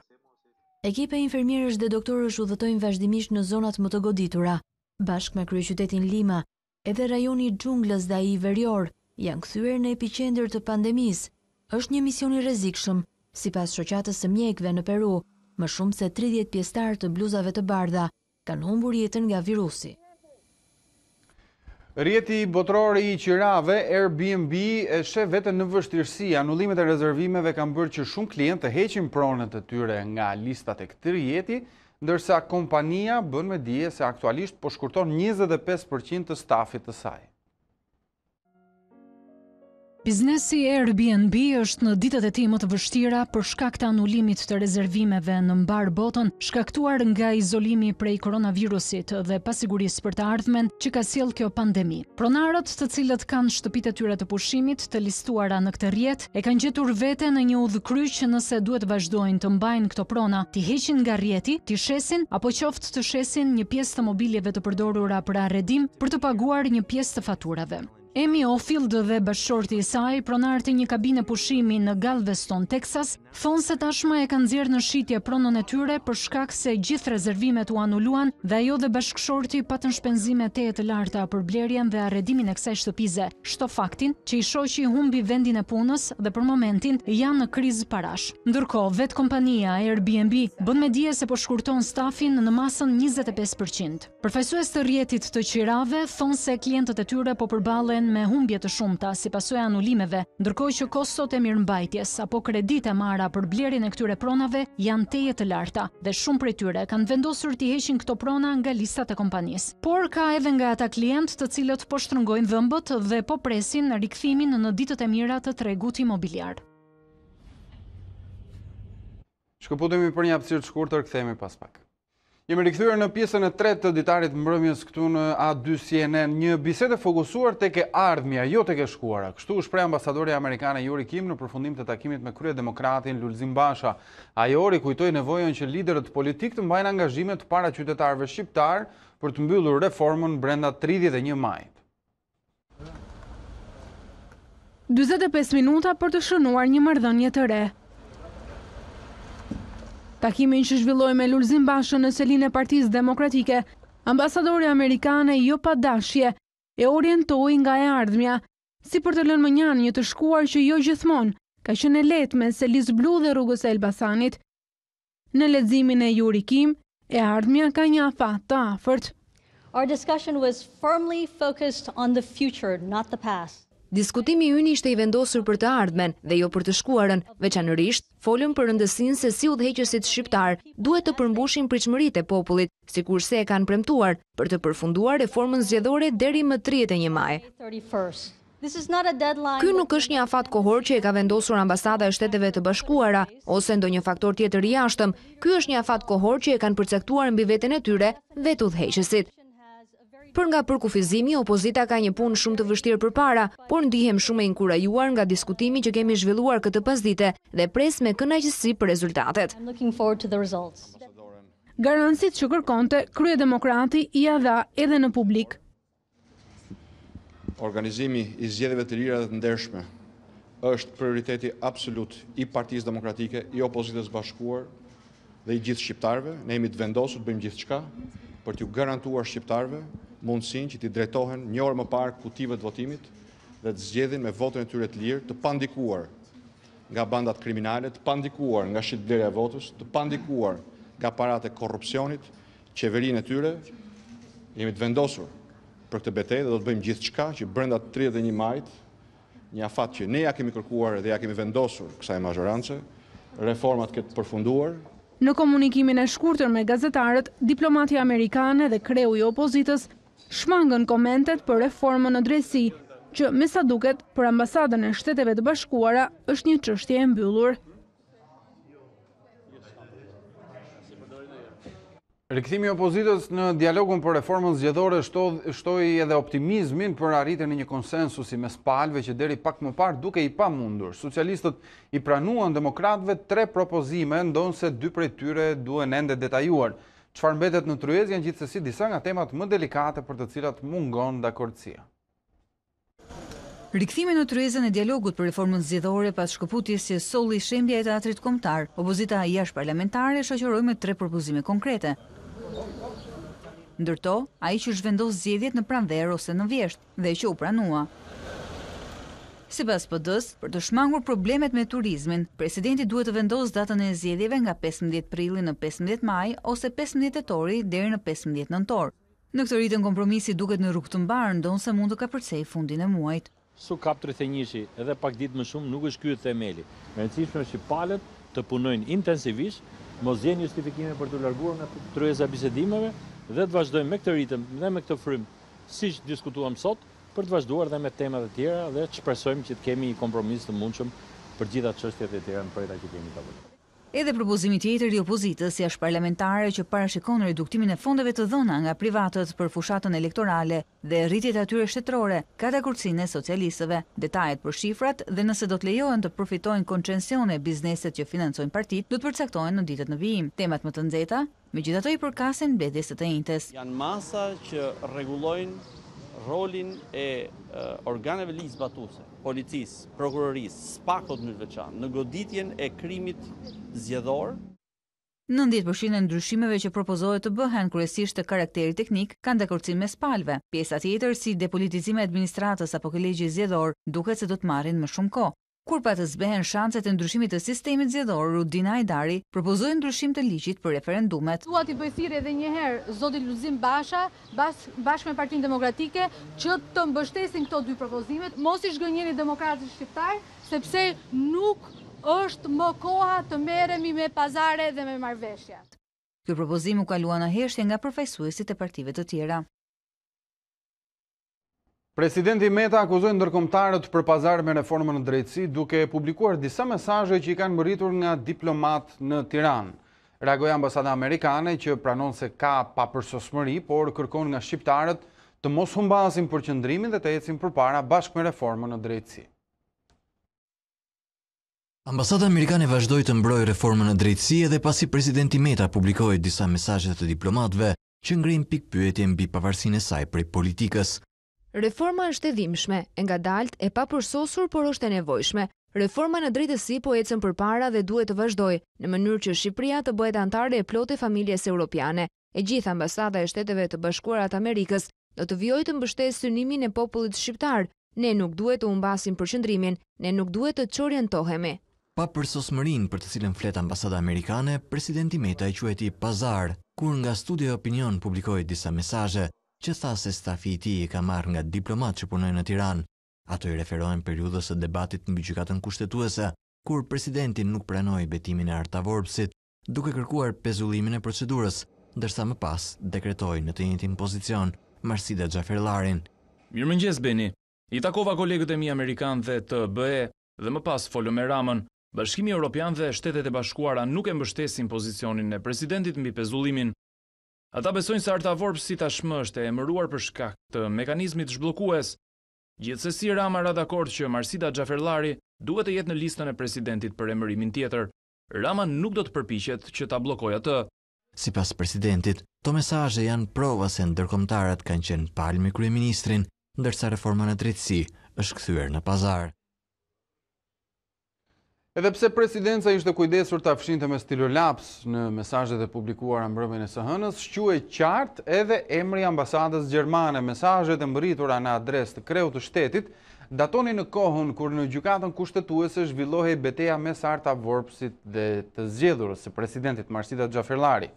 A2CNN u drejtua ambasadës gjermane për një reagim mbi këtë çështje. Në mbështetjen tonë bëm pjesë sigurisht edhe një shkëmbim i rregullt me partnerë shqiptar dhe ndërkombëtar, thuhet në përgjigjen zyrtare që ambasada i ka dërguar redaksisë son. Vendimet për zbatimin e agjendës së reformave merren në përputhje me legjislacionin në fuqi dhe vetëm nga institucionet përgjegjëse shqiptare, një pjesë e të cilave është krijuar pikërisht në kuadër të reformës në drejtësi, shprehet ambasada për A2CNN. Një ditë pas fortunës që ngriti bërja publike nga presidenti i Republikës me mesazhet e disa ndërkombëtarëve që sipas tij ndërhyjnë në reformën në drejtësi, zoti Meta ka kthyer mbrapsht 3 ligje në parlament dhe si për të qëndruar besnik premtimit që bëri që nga mbrëm se nuk do të bëhet më pjesë e debateve politike, por do të qëndrojë si një president danez, Meta ka gjetur pastërtinë e gjuhës shqipe si arsye të kthimit mbrapsht të 3 ligjeve për mbrojtjen e mjedisit dhe aktivitetet e turizmit detar. Meta kërkon që fjalët surf, windsurf, crocier, kanoe, online e të tjerë të zëvendësohen me fjalë shqipe. Sipas tij, kërkesa për pastrimin e gjuhës me fjalë shqipe është kërkesë kushtetuese dhe me këtë presidenti e dekreton edhe premtimin e tij se që sot e tutje do të merret vetëm me punë që nuk fusin hundët në politikën e ditës. Brenda aleancës për mbrojtjen e teatrit, qëndrimet të ndryshme e kanë ndarë lëvizjen në 2 drejtime. Disa prej këtyre mbrojtësve të godinës tani më të rënë kërkojnë ndryshim nga drejtësia, ndërsa një tjetër grupim ka nisur kërkesën për ndryshimin ndaj sistemit politik. Të ftuar në A2CNN, regjizori Robert Budina tregon se fillimisht ngjarja duhet të zbardhet dhe të dënohen fajtorët, ndërsa Kastriot Çipi e shes zgjidhjen tek sistemi zgjedhor. Në korrik të vitit 2019 ekzistonte një aleancë vetme për mbrojtjen e teatrit. Ishte aleanca e madhe ajo që nënshkroi me Lulzim Bashën një kontratë. Sot për mbrojtjen e këtij teatri kemi 2 pjesë të aleancës atë të vëllezërve Budina që po kujdesen tani më për rindërtimin e teatrit, aty ku ishte dhe siç ishte, dhe aleancën tjetër që kërkon ndryshime që në sistemin politik.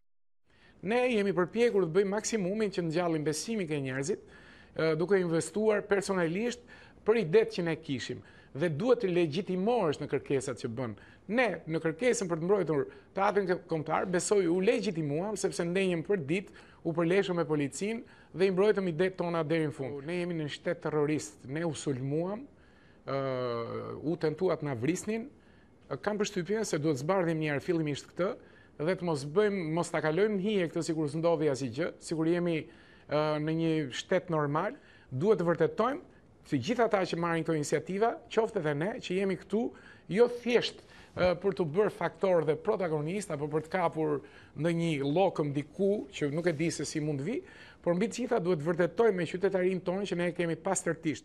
Nga ana tjetër, regjisori Kastriot Çipi në një intervistë Ditarit në A2 deklaroi se Aleanca për mbrojtjen e teatrit aktualisht ka përpara një betejë të madhe, atë për demokraci. Besoj që ka vetëm një betejë të madhe, ajo që ka qenë qysh ditën e parë, betejë për demokracinë. Bindja ime absolute ka qenë dhe vazhdon të mbetet e palëkundur edhe pas 2 vjetësh e gjysmë se teatri nuk shpëtonte siç nuk shpëtoi pa rrëzuar diktaturën. As rindërtimi i teatrit nuk mund të bëhet për sa kohë kemi këtë diktaturë në pushtet. Kështu që sipas meje dhe sipas të tjerëve, kolegëve të mi, imediate tani është lufta për të rikthyer demokracinë në Shqipëri, për të pasur një sistem zgjedhor që i jep të drejtën qytetarit të zgjedhë kandidatin që do, që e motivon sidomos atë grup shumë të madh votuesish që nuk marrin pjesë në zgjedhje fare, pikërisht sepse janë të zgënjur nga sistemi zgjedhor dhe nga klasa politike aktuale, dhe pse jo të kemi edhe ndërhyrje të thella në kushtetut që të mund ta bëjnë në një vend normal demokratik.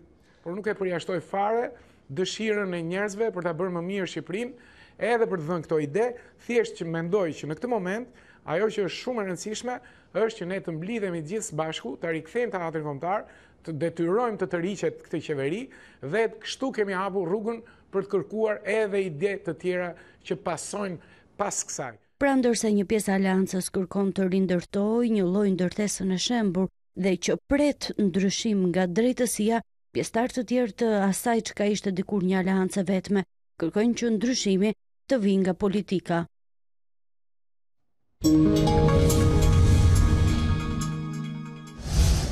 Shtohen të prekurit me koronavirus, 25 raste të reja janë konfirmuar orët e fundit, ku 15 nga të infektuarit janë punonjës të një call centeri në Tiranë.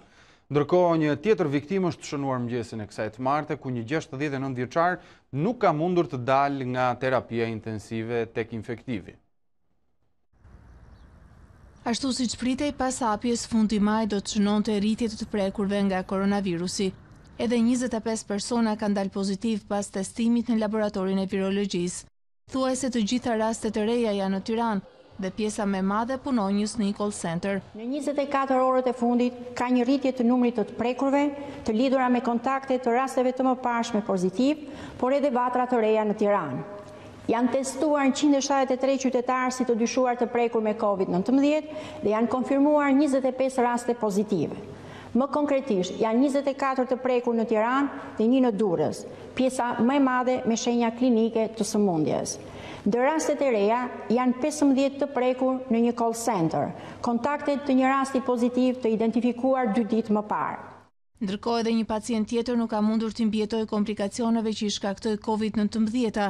Ai ka humbur jetën në shërbimin e terapisë intensive në spitalin infektiv. Ka ndruar jetë në mënyrë të papritur, pavarësisht përpjekjeve të mjekëve, një pacient 69 vjeçar nga Tirana, i cili po trajtohej në terapi intensive në spitalin infektiv. Që nga fillimi i epidemisë, 33 qytetarë e kanë humbur betejën me COVID-19.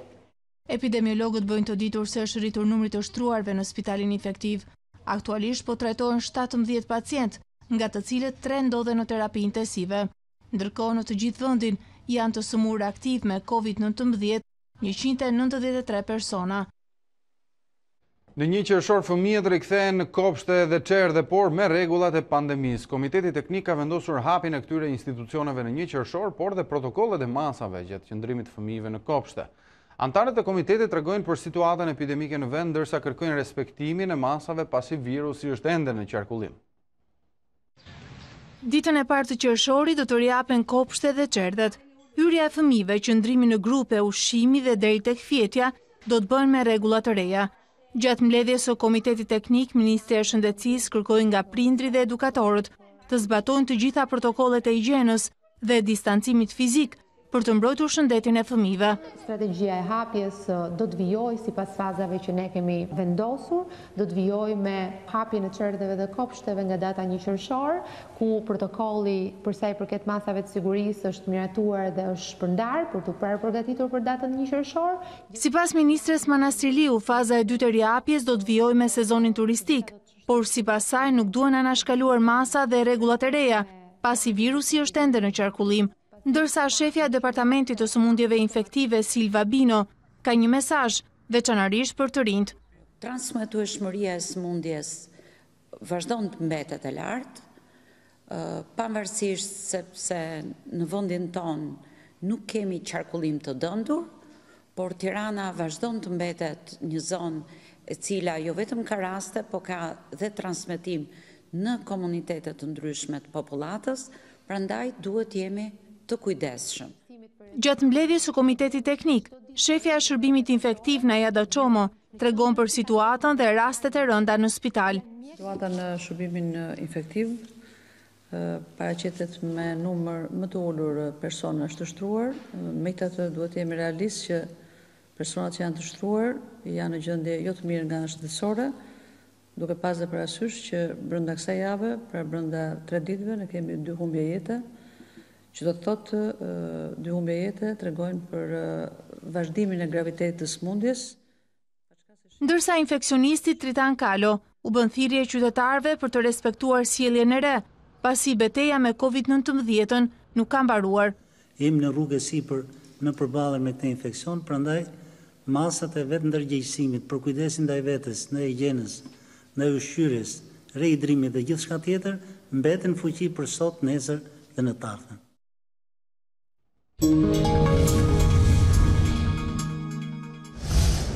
Ministria e Drejtësisë propozon nisjen e punës në gjykata, por duke respektuar masa strikte kundër përhapjes së COVID-19. Në projektligjin e dorëzuar në qeveri sugjerohen ndryshimet përkatëse në akti normativ që pezulloj punën në sistemin gjyqësor. Ministria e Drejtësisë propozon rinisjen e plotë të punës në gjykatat e vendit. Përmes një projekt ligji të dorëzuar në qeveri, kjo ministri propozon ndryshime në akti normativ nr. 9, që pezulloj veprimtarinë e gjykatave për shkak të situatës COVID-19. Në draft sugjerohet zhvillimi i seancave gjyqësore duke zbatuar masat organizative specifike të nevojshme për shmangen e grumbullimeve në ambientet e gjykatave dhe brenda sallave të gjyqit. Në vijim kërkohet shfuqizimi i neneve të aktit normativ që pezullonin afatet për ngritjen e padive dhe paraqitjen e ankimeve dhe çdo veprimi procedurial në çështjet administrative, civile e penale. Në draft propozohet që gjykata mund të vendosë për zhvillim të gjyqeve në distancë përmes lidhjes audiovizive duke përdorur programe kompjuterike. Por kërkohet që në çdo rast palët të kenë mundësi të shohin dhe dëgjojnë njëra tjetrën dhe parashikohet që kur gjyqet zhvillohen në këto formë, provat dhe aktet shkresore t'i përcillen palëve me postë. Puna në gjykata u pezullua më 10 mars, përveç çështjeve me karakter të ngutshëm si seancat për caktimin e masave të sigurisë, lëshimi i urdhrave të mbrojtjes apo çështjet ku rrezikohej tejkalimi i afateve të paraburgimit. Në rast të miratimit të projektligjet në fjalë, i takon Këshillit të Lartë Gjyqësor të rihap veprimtarinë gjyqësore. Pezullimi i punës në gjykata për më shumë se 2 muaj pritet të rrisë së tepërmin ngarkesën në to dhe të vonojë gjykimet për mira persona palë në procese gjyqësore, në kushtet kur gjykatat kanë mangësi edhe në numrin e gjyqtarëve.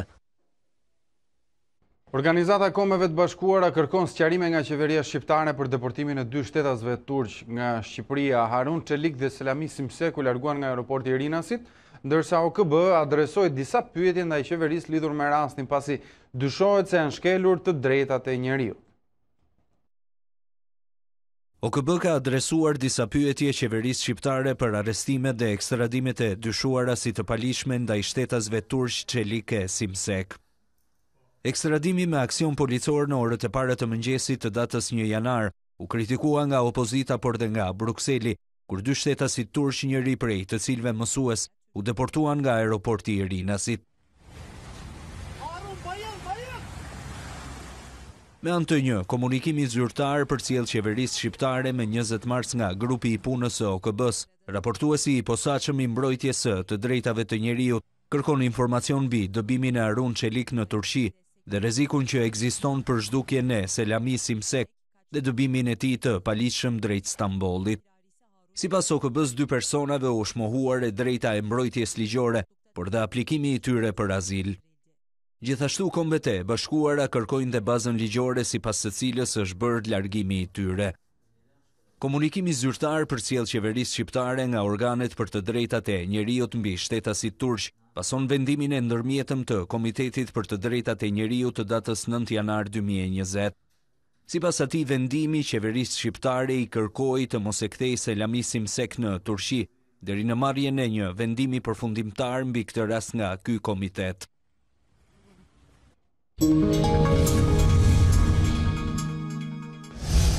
Qeveria paralajmëron situatë të rënduar ekonomike. Sipas ministres financave, rënja ekonomike do të shkojë në 5%. Kjo situatë do të diktojë rritje të deficitit buxhetor dhe të borxhit publik.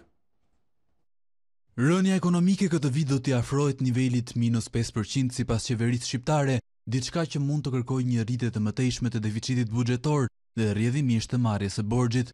Ministra e Financave Anila Denaj bëri pasqyrimin e situatës së krizës shkaktuar nga pandemia gjatë raportimit në Komisionin e Ligjeve, ku diskutua huamarrja për 139.3 milion SDR nga FMN. Borxhi në valutën e fortë, një kombinim i 5 monedhave më të përdorura në botë, është i barabartë me 190 milion dollar. Shuma huas është 139.3 milion SDR dhe ka një norm bazë interesi në parim shkon te 4.5%. Maturimi huas është nga 3.5 vjet deri në 5 vjet. Nuk do të ketë një efekt të menjëhershëm të këtij fondi për një sektor të caktuar, ai do të shkojë për të mbuluar në totalitet të diferencë të bilancit, por gjatë muajit qershor neve parashikojmë që të dalim me një platformë të rimëkëmbjes ekonomike për të gjithë sektorët. Sipas ministres, borxhi nga FMN nuk pritet të hidhet menjëherë në ekonomi apo në sektor specifik, por do të shërbejë në rast se nuk do të arrihet rezultati i pritshëm nga eurobondi i planifikuar për në qershor. Ne jemi duke u futur në procesin e eurobondit në muajin qershor, një proces i cili ka qenë i parashikuar përtej situatës Covid. I vetmja diferencë do të ishte nëse kjo do të shtyhej për arsye që tregjet financiare nuk do të sillnin atë produktivitet të daljes dhe emetimit që Republika e Shqipërisë do të kërkonte. Në raste të tillë ne do të ishim detyruar që të ktheheshim nga kjo monedhë dhe të preknim atë. Përmes eurobondit, qeveria shqiptare do të kërkojë rreth 650 milion euro në bursat ndërkombëtare, me një afat maturimi prej 7 deri në 10 vjet. Megjithatë, pritshmëritë për ecurinë e ekonomisë shqiptare këtë vit dhe për atë botërore në përgjithësi mund të shtyjë investitorët të ofrojnë një normë të lartë interesi, duke e bërë këtë instrument të pafavorshëm. Komisioni i Ekonomisë dhe Financave i ka kërkuar qeverisë që të aprovojë një marrëveshje të re me Fondin Monetar Ndërkombëtar për të kapërcyer krizën ekonomike. Propozimi ka ardhur nga deputeti socialist Anastas Angjeli, sipas të cilit një opsion i tillë duhet të merret në konsiderat për të ringritur ekonominë e dëmtuar rënd nga tërmeti dhe pandemia. Është momenti që qeveria të mendoj për një lloj marrëveshje të re me Fondin Monetar Ndërkombëtar për vitet e ardhshme. Sa kohë që në këtë situatë që ndodhemi sot, Shqipëria ka vetëm marrëveshjen sipas artikullit 4 me Fondin Monetar Ndërkombëtar. Por duke parë situatën ekonomike dhe veçanërisht financave publike, për të njëjta që janë tërësisht, kryesisht jo të faktorit brendshëm ekonomik, por të faktorit jashtëm, siç është fatkeqësia natyrore e tërmetit, si dhe ajo e pandemisë, dhe duke bërë dhe vlerësimin e deri tanishëm të gjendjes ekonomike dhe të financave publike, mbase ka ardhur koha që paralelisht me atë që ministri theksoi që në qershor do kemi një vlerësim të situatës dhe një rialokim të fondeve buxhetore, mendohet për një marrëveshje të re me Fondin Monetar. Qeveria shqiptare nuk ka nënshkruar ende marrëveshjet me bankat për linjën e dytë të garancisë sovrane. Kjo vonesë pengon bizneset që duan të aplikojnë për kredi për likuiditet dhe investime për rimëkëmbjen. Kur kanë kaluar 2 javë nga miratimi i vendimit të qeverisë për linjën e dytë të garancisë sovrane për kredi për bizneset, ajo ende nuk është vënë në zbatim. Burime nga sistemi bankar bëjnë me dije se qeveria nuk ka nënshkruar akoma marrëveshje me të gjitha bankat, duke penguar nisjen e aplikimeve nga sipërmarrjet. Kanë kaluar më shumë se 40 ditë nga paralajmërimi dhe akoma nuk kemi asgjë konkrete. Ndërkohë që do doja të kujtoja që vendet e tjera si Maqedonia kanë filluar të aplikojnë paketën numër 3 për bizneset, ku natyrisht lejohet kreditënia nga ana e bankave, ku jo vetëm paguhet interesi nga ana e qeverisë, por rreth 30% të shumës së marrë kredi mund të transferohet në grant dhe parat falen biznesit nga qeveria drejt për drejt. Sipas dokumentit të botuar në fletoren zyrtare, instrumenti prej 15 miliard lekësh do të përdoret për të garantuar deri në 60% të shumës së financimit që një biznes do të kërkojë në banka, ndërsa nuk merr përsipër interesat apo penalitetet. Një biznes i prekur nga masat e qeverisë për parandalimin e pandemisë mund të aplikojë për kredi deri në 300 milion lekë për një afat deri në 5 vite dhe me një interes maksimal 5%. Ndërkohë burime pranë sistemit bankar bëjnë me dije se për linjën e parë të garancisë sovrane për kredi për pagat e punonjësve, deri më tani kanë aplikuar 600 subjekte. Nga këto, 260 kërkesa për kredi janë pranuar dhe disbursuar për një total prej 29 milion eurosh, ndërsa pjesa tjetër e aplikimeve janë ende në proces shqyrtimi.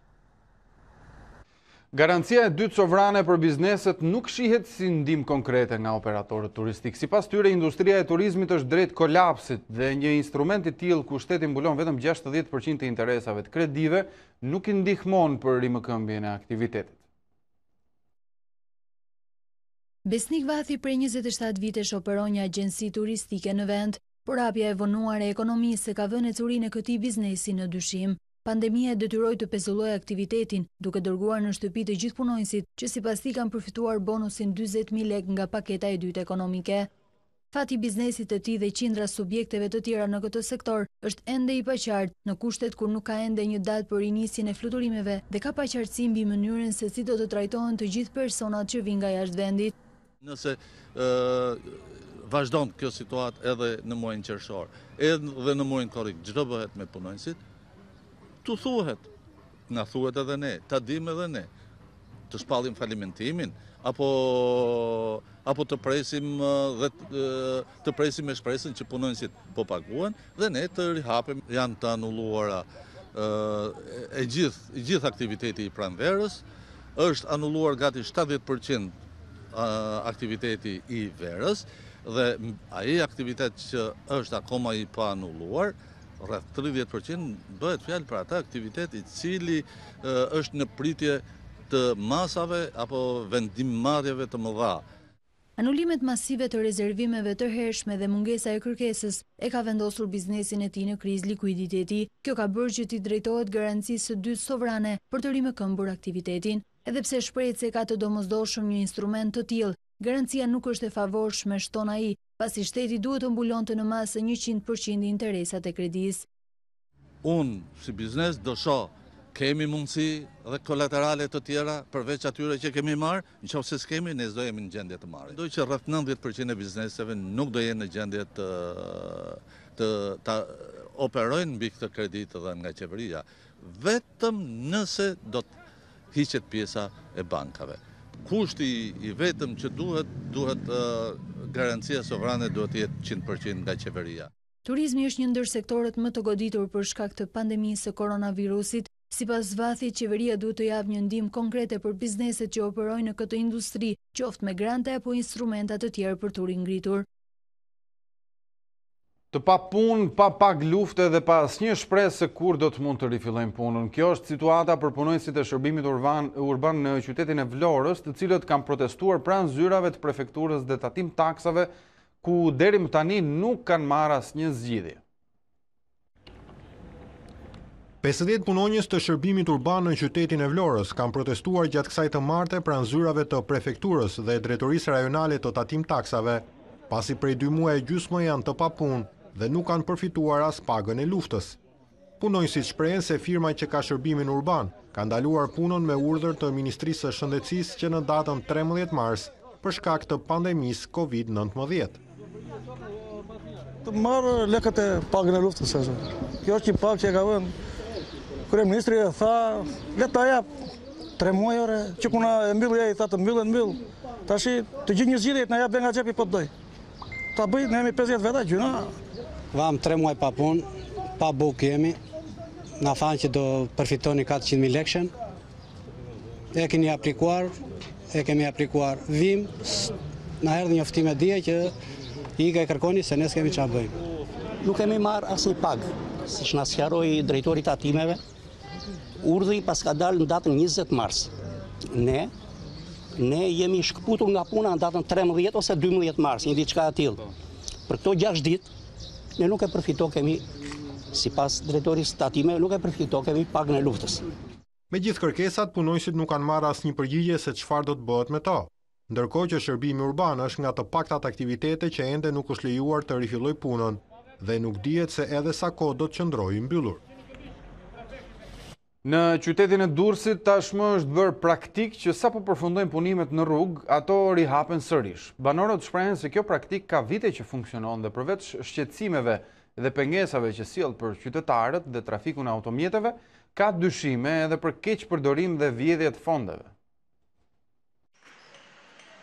Qytetarët durrësak i ka marrë malli të shikojnë një rrugë të rikonstruktuar që nuk dëmtohet sërish, për të kryer punime të tjera apo riparime të rrugës së sapo përfunduar. Punimet të cilat fillojnë dhe nuk përfundojnë kurrë, janë pothuajse të njëjtat rrugë që rikonstruktohen, por punimet në to nuk përfundojnë asnjëherë. Banorët shprehen të shqetësuar nga ky fenomen që u vështirëson jetën e tyre të përditshme, por kjo ende nuk dëgjohet nga qeverisja lokale. Aq e shpesht është bërë kjo praktik në qytetin pregdetar, sa qytetarëve përveç se u ka sosur durimi, nuk ngurojnë të shprehen se kjo bëhet për të vjedhur fondet, ndërkohë që pushteti lokal është thuajse inekzistent. Ne jemi qytetarë të Durrësit, edhe këto nuk bëhen se na rregullojnë rrugët, këto bëhen për të marrë tendera, për të vjedhë, i thonë shqip, ai zotnia tha ta mama e dje, për të vjedhë. A shqetësuese për ju si banor? A shumë shqetësuese, po këtu nuk ekziston shtet. Ta e kanë hapë 3 herë, 4 herë, e kanë mbyll paq. E mirë është, vjen dorë i edhe, mos përsëritën. Hap mbyll. Prish rrugullo. I bëjnë bërzyti. I boni hetë që i bëjnë bërzyti prapë. Pushtet lokal s'ka fare, s'funksionon, ja. As për njeria, as përgjigjet njerias. Me thonë drejtë, kështu gjithmonë ka qenë. Gjithmonë hape më ka qenë. Asnjëherë nuk gjetën ka këto rrugë, këto gjana. Madje, aq shpesh hapen rrugët e rregulluara në Durrës, saqë durrësakët kanë një shprehje për to. E se rregulluar rrugët e që hapni kanalin.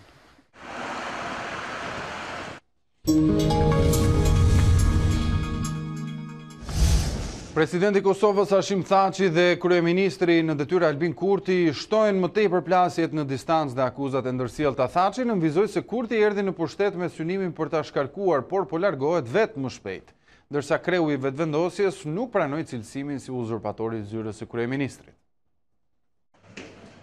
Shtohen replikat në distancë mes presidentit të Kosovës Hashim Thaçi dhe kryeministrit në detyrë Albin Kurti. Kreu i shtetit ju përgjigj thirrjes së liderit të lëvizjes vetëvendosje për dorëheqje në këtë mënyrë.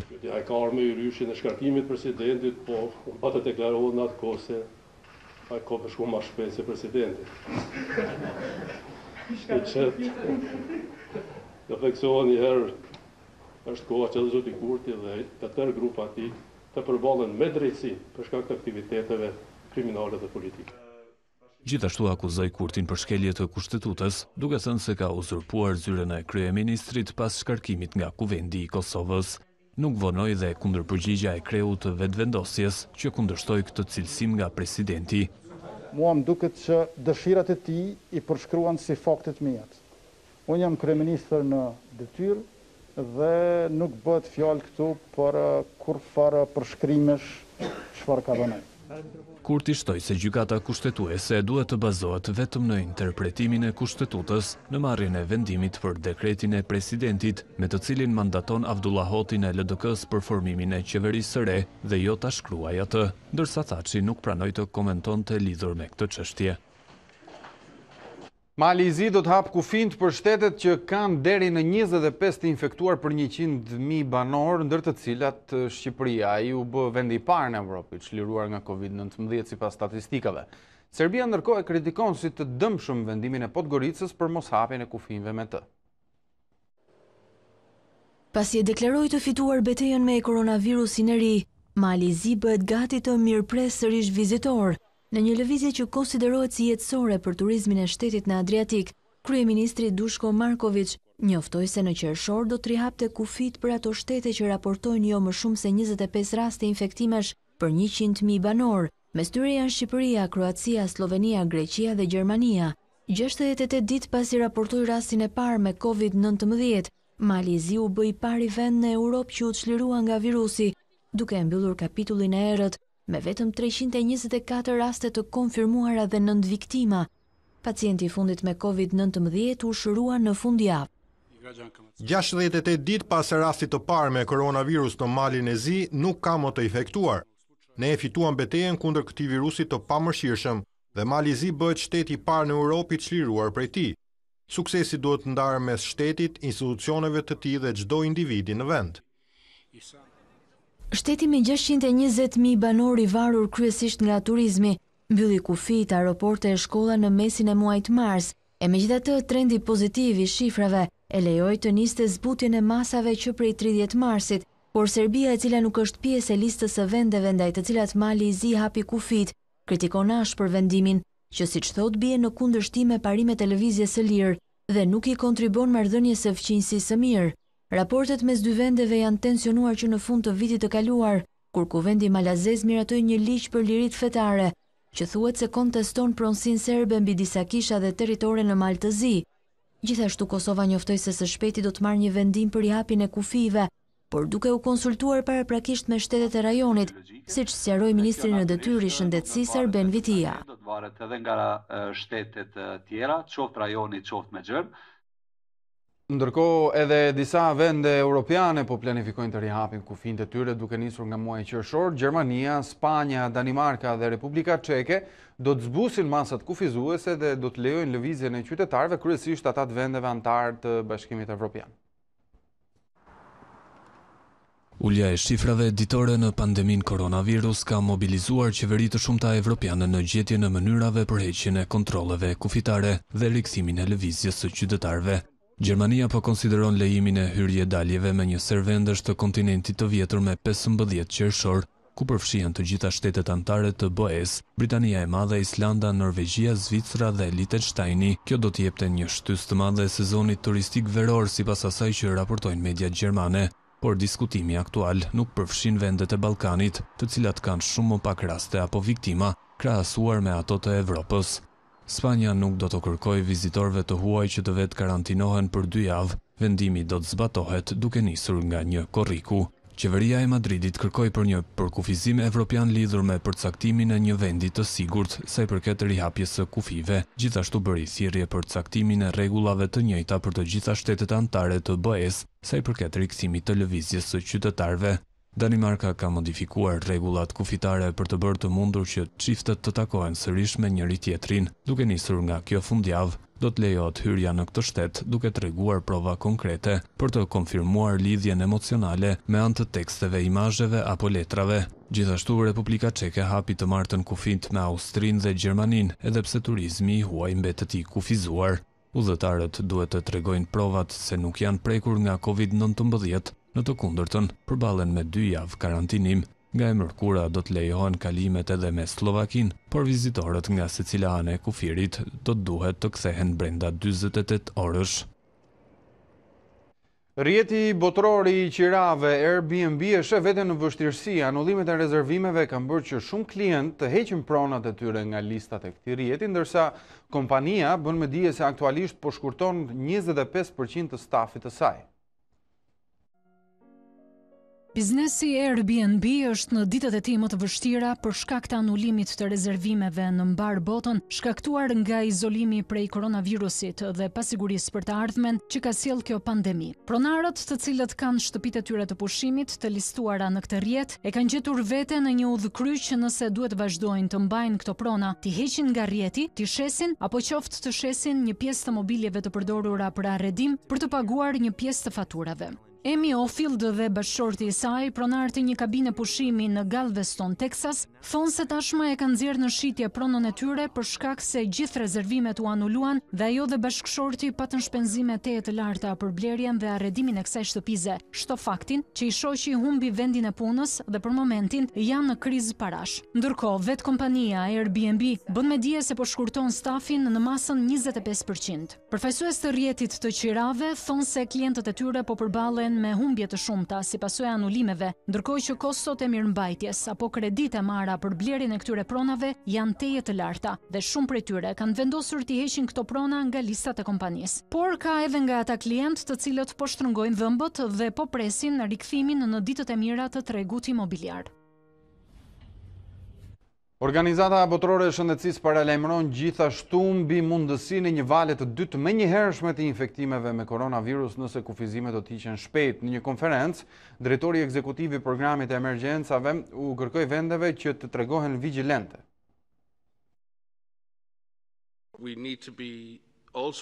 Duhet të jemi të vetëdijshëm për faktin se pandemia mund të intensifikohet në çdo moment. Ne nuk mund të bëjmë supozime se rastet do të vazhdojnë të bien dhe se do të kemi disa muaj kohë për t'u përgatitur për një valë të dytë.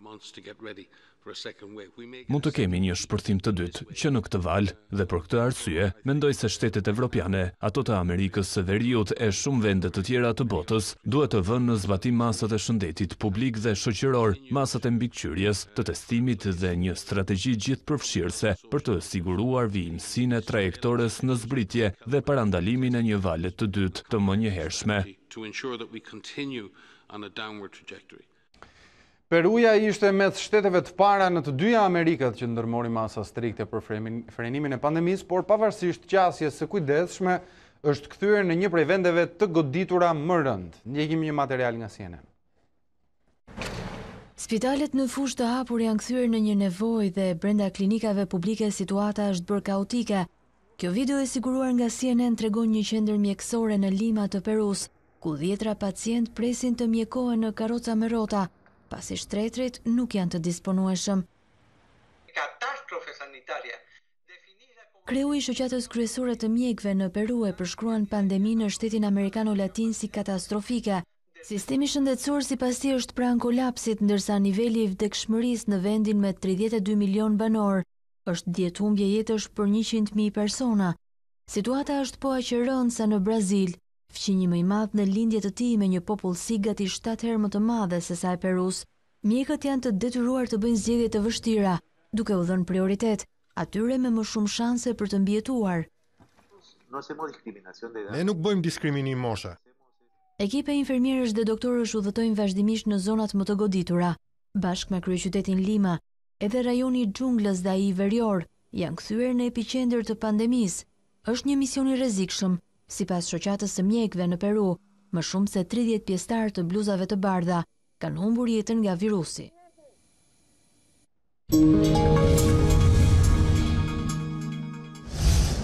Një gol spektakolar i shënuar nga Kimmich në pjesën e parë i ka mjaftuar Bayernit që të mposhtë Dortmundin në ndeshjen e cila mund vendosë edhe fatet e këtij sezoni. Deri në minutën e 30, verdhezinjtë dominuan takimin, por shpërdoruan disa raste të mira për shënim përballë Neuer. Më pas Bayerni mori frenat e lojës në kontroll dhe arriti të gjejë golin në minutën e 43. Kimmich shfrytëzoi në maksimum një dalje të portierit duke lëshuar një perl nga jashtë zone e cila përfundoi në rrjet. Në vazhdim Dortmundi u përpoq të reagoj, por pa fuqinë e duhur për të gjetur të paktën golin e barazimit në këtë ndeshje. Dhe me këtë fitore Bayern shkon tashmë në kuotën e 64 pikëve, 7 më shumë se Dortmundi, duke i pritur me qetësi edhe 6 javët e mbetura në Bundesligën gjermane. Me këto informacione kemi mbritur në fund të ditarit të mbrëmjes këtu në A2 CNN. Përpara se të ndahemi, ju kujtoj që të vizitoni dhe faqen tonë të internetit a2cnn.com. Aty do të gjeni të përditësuara zhvillimet kryesore nga vendi, rajoni dhe bota. Unë i falenderoj për vëmendjen, bashkë në pandemi.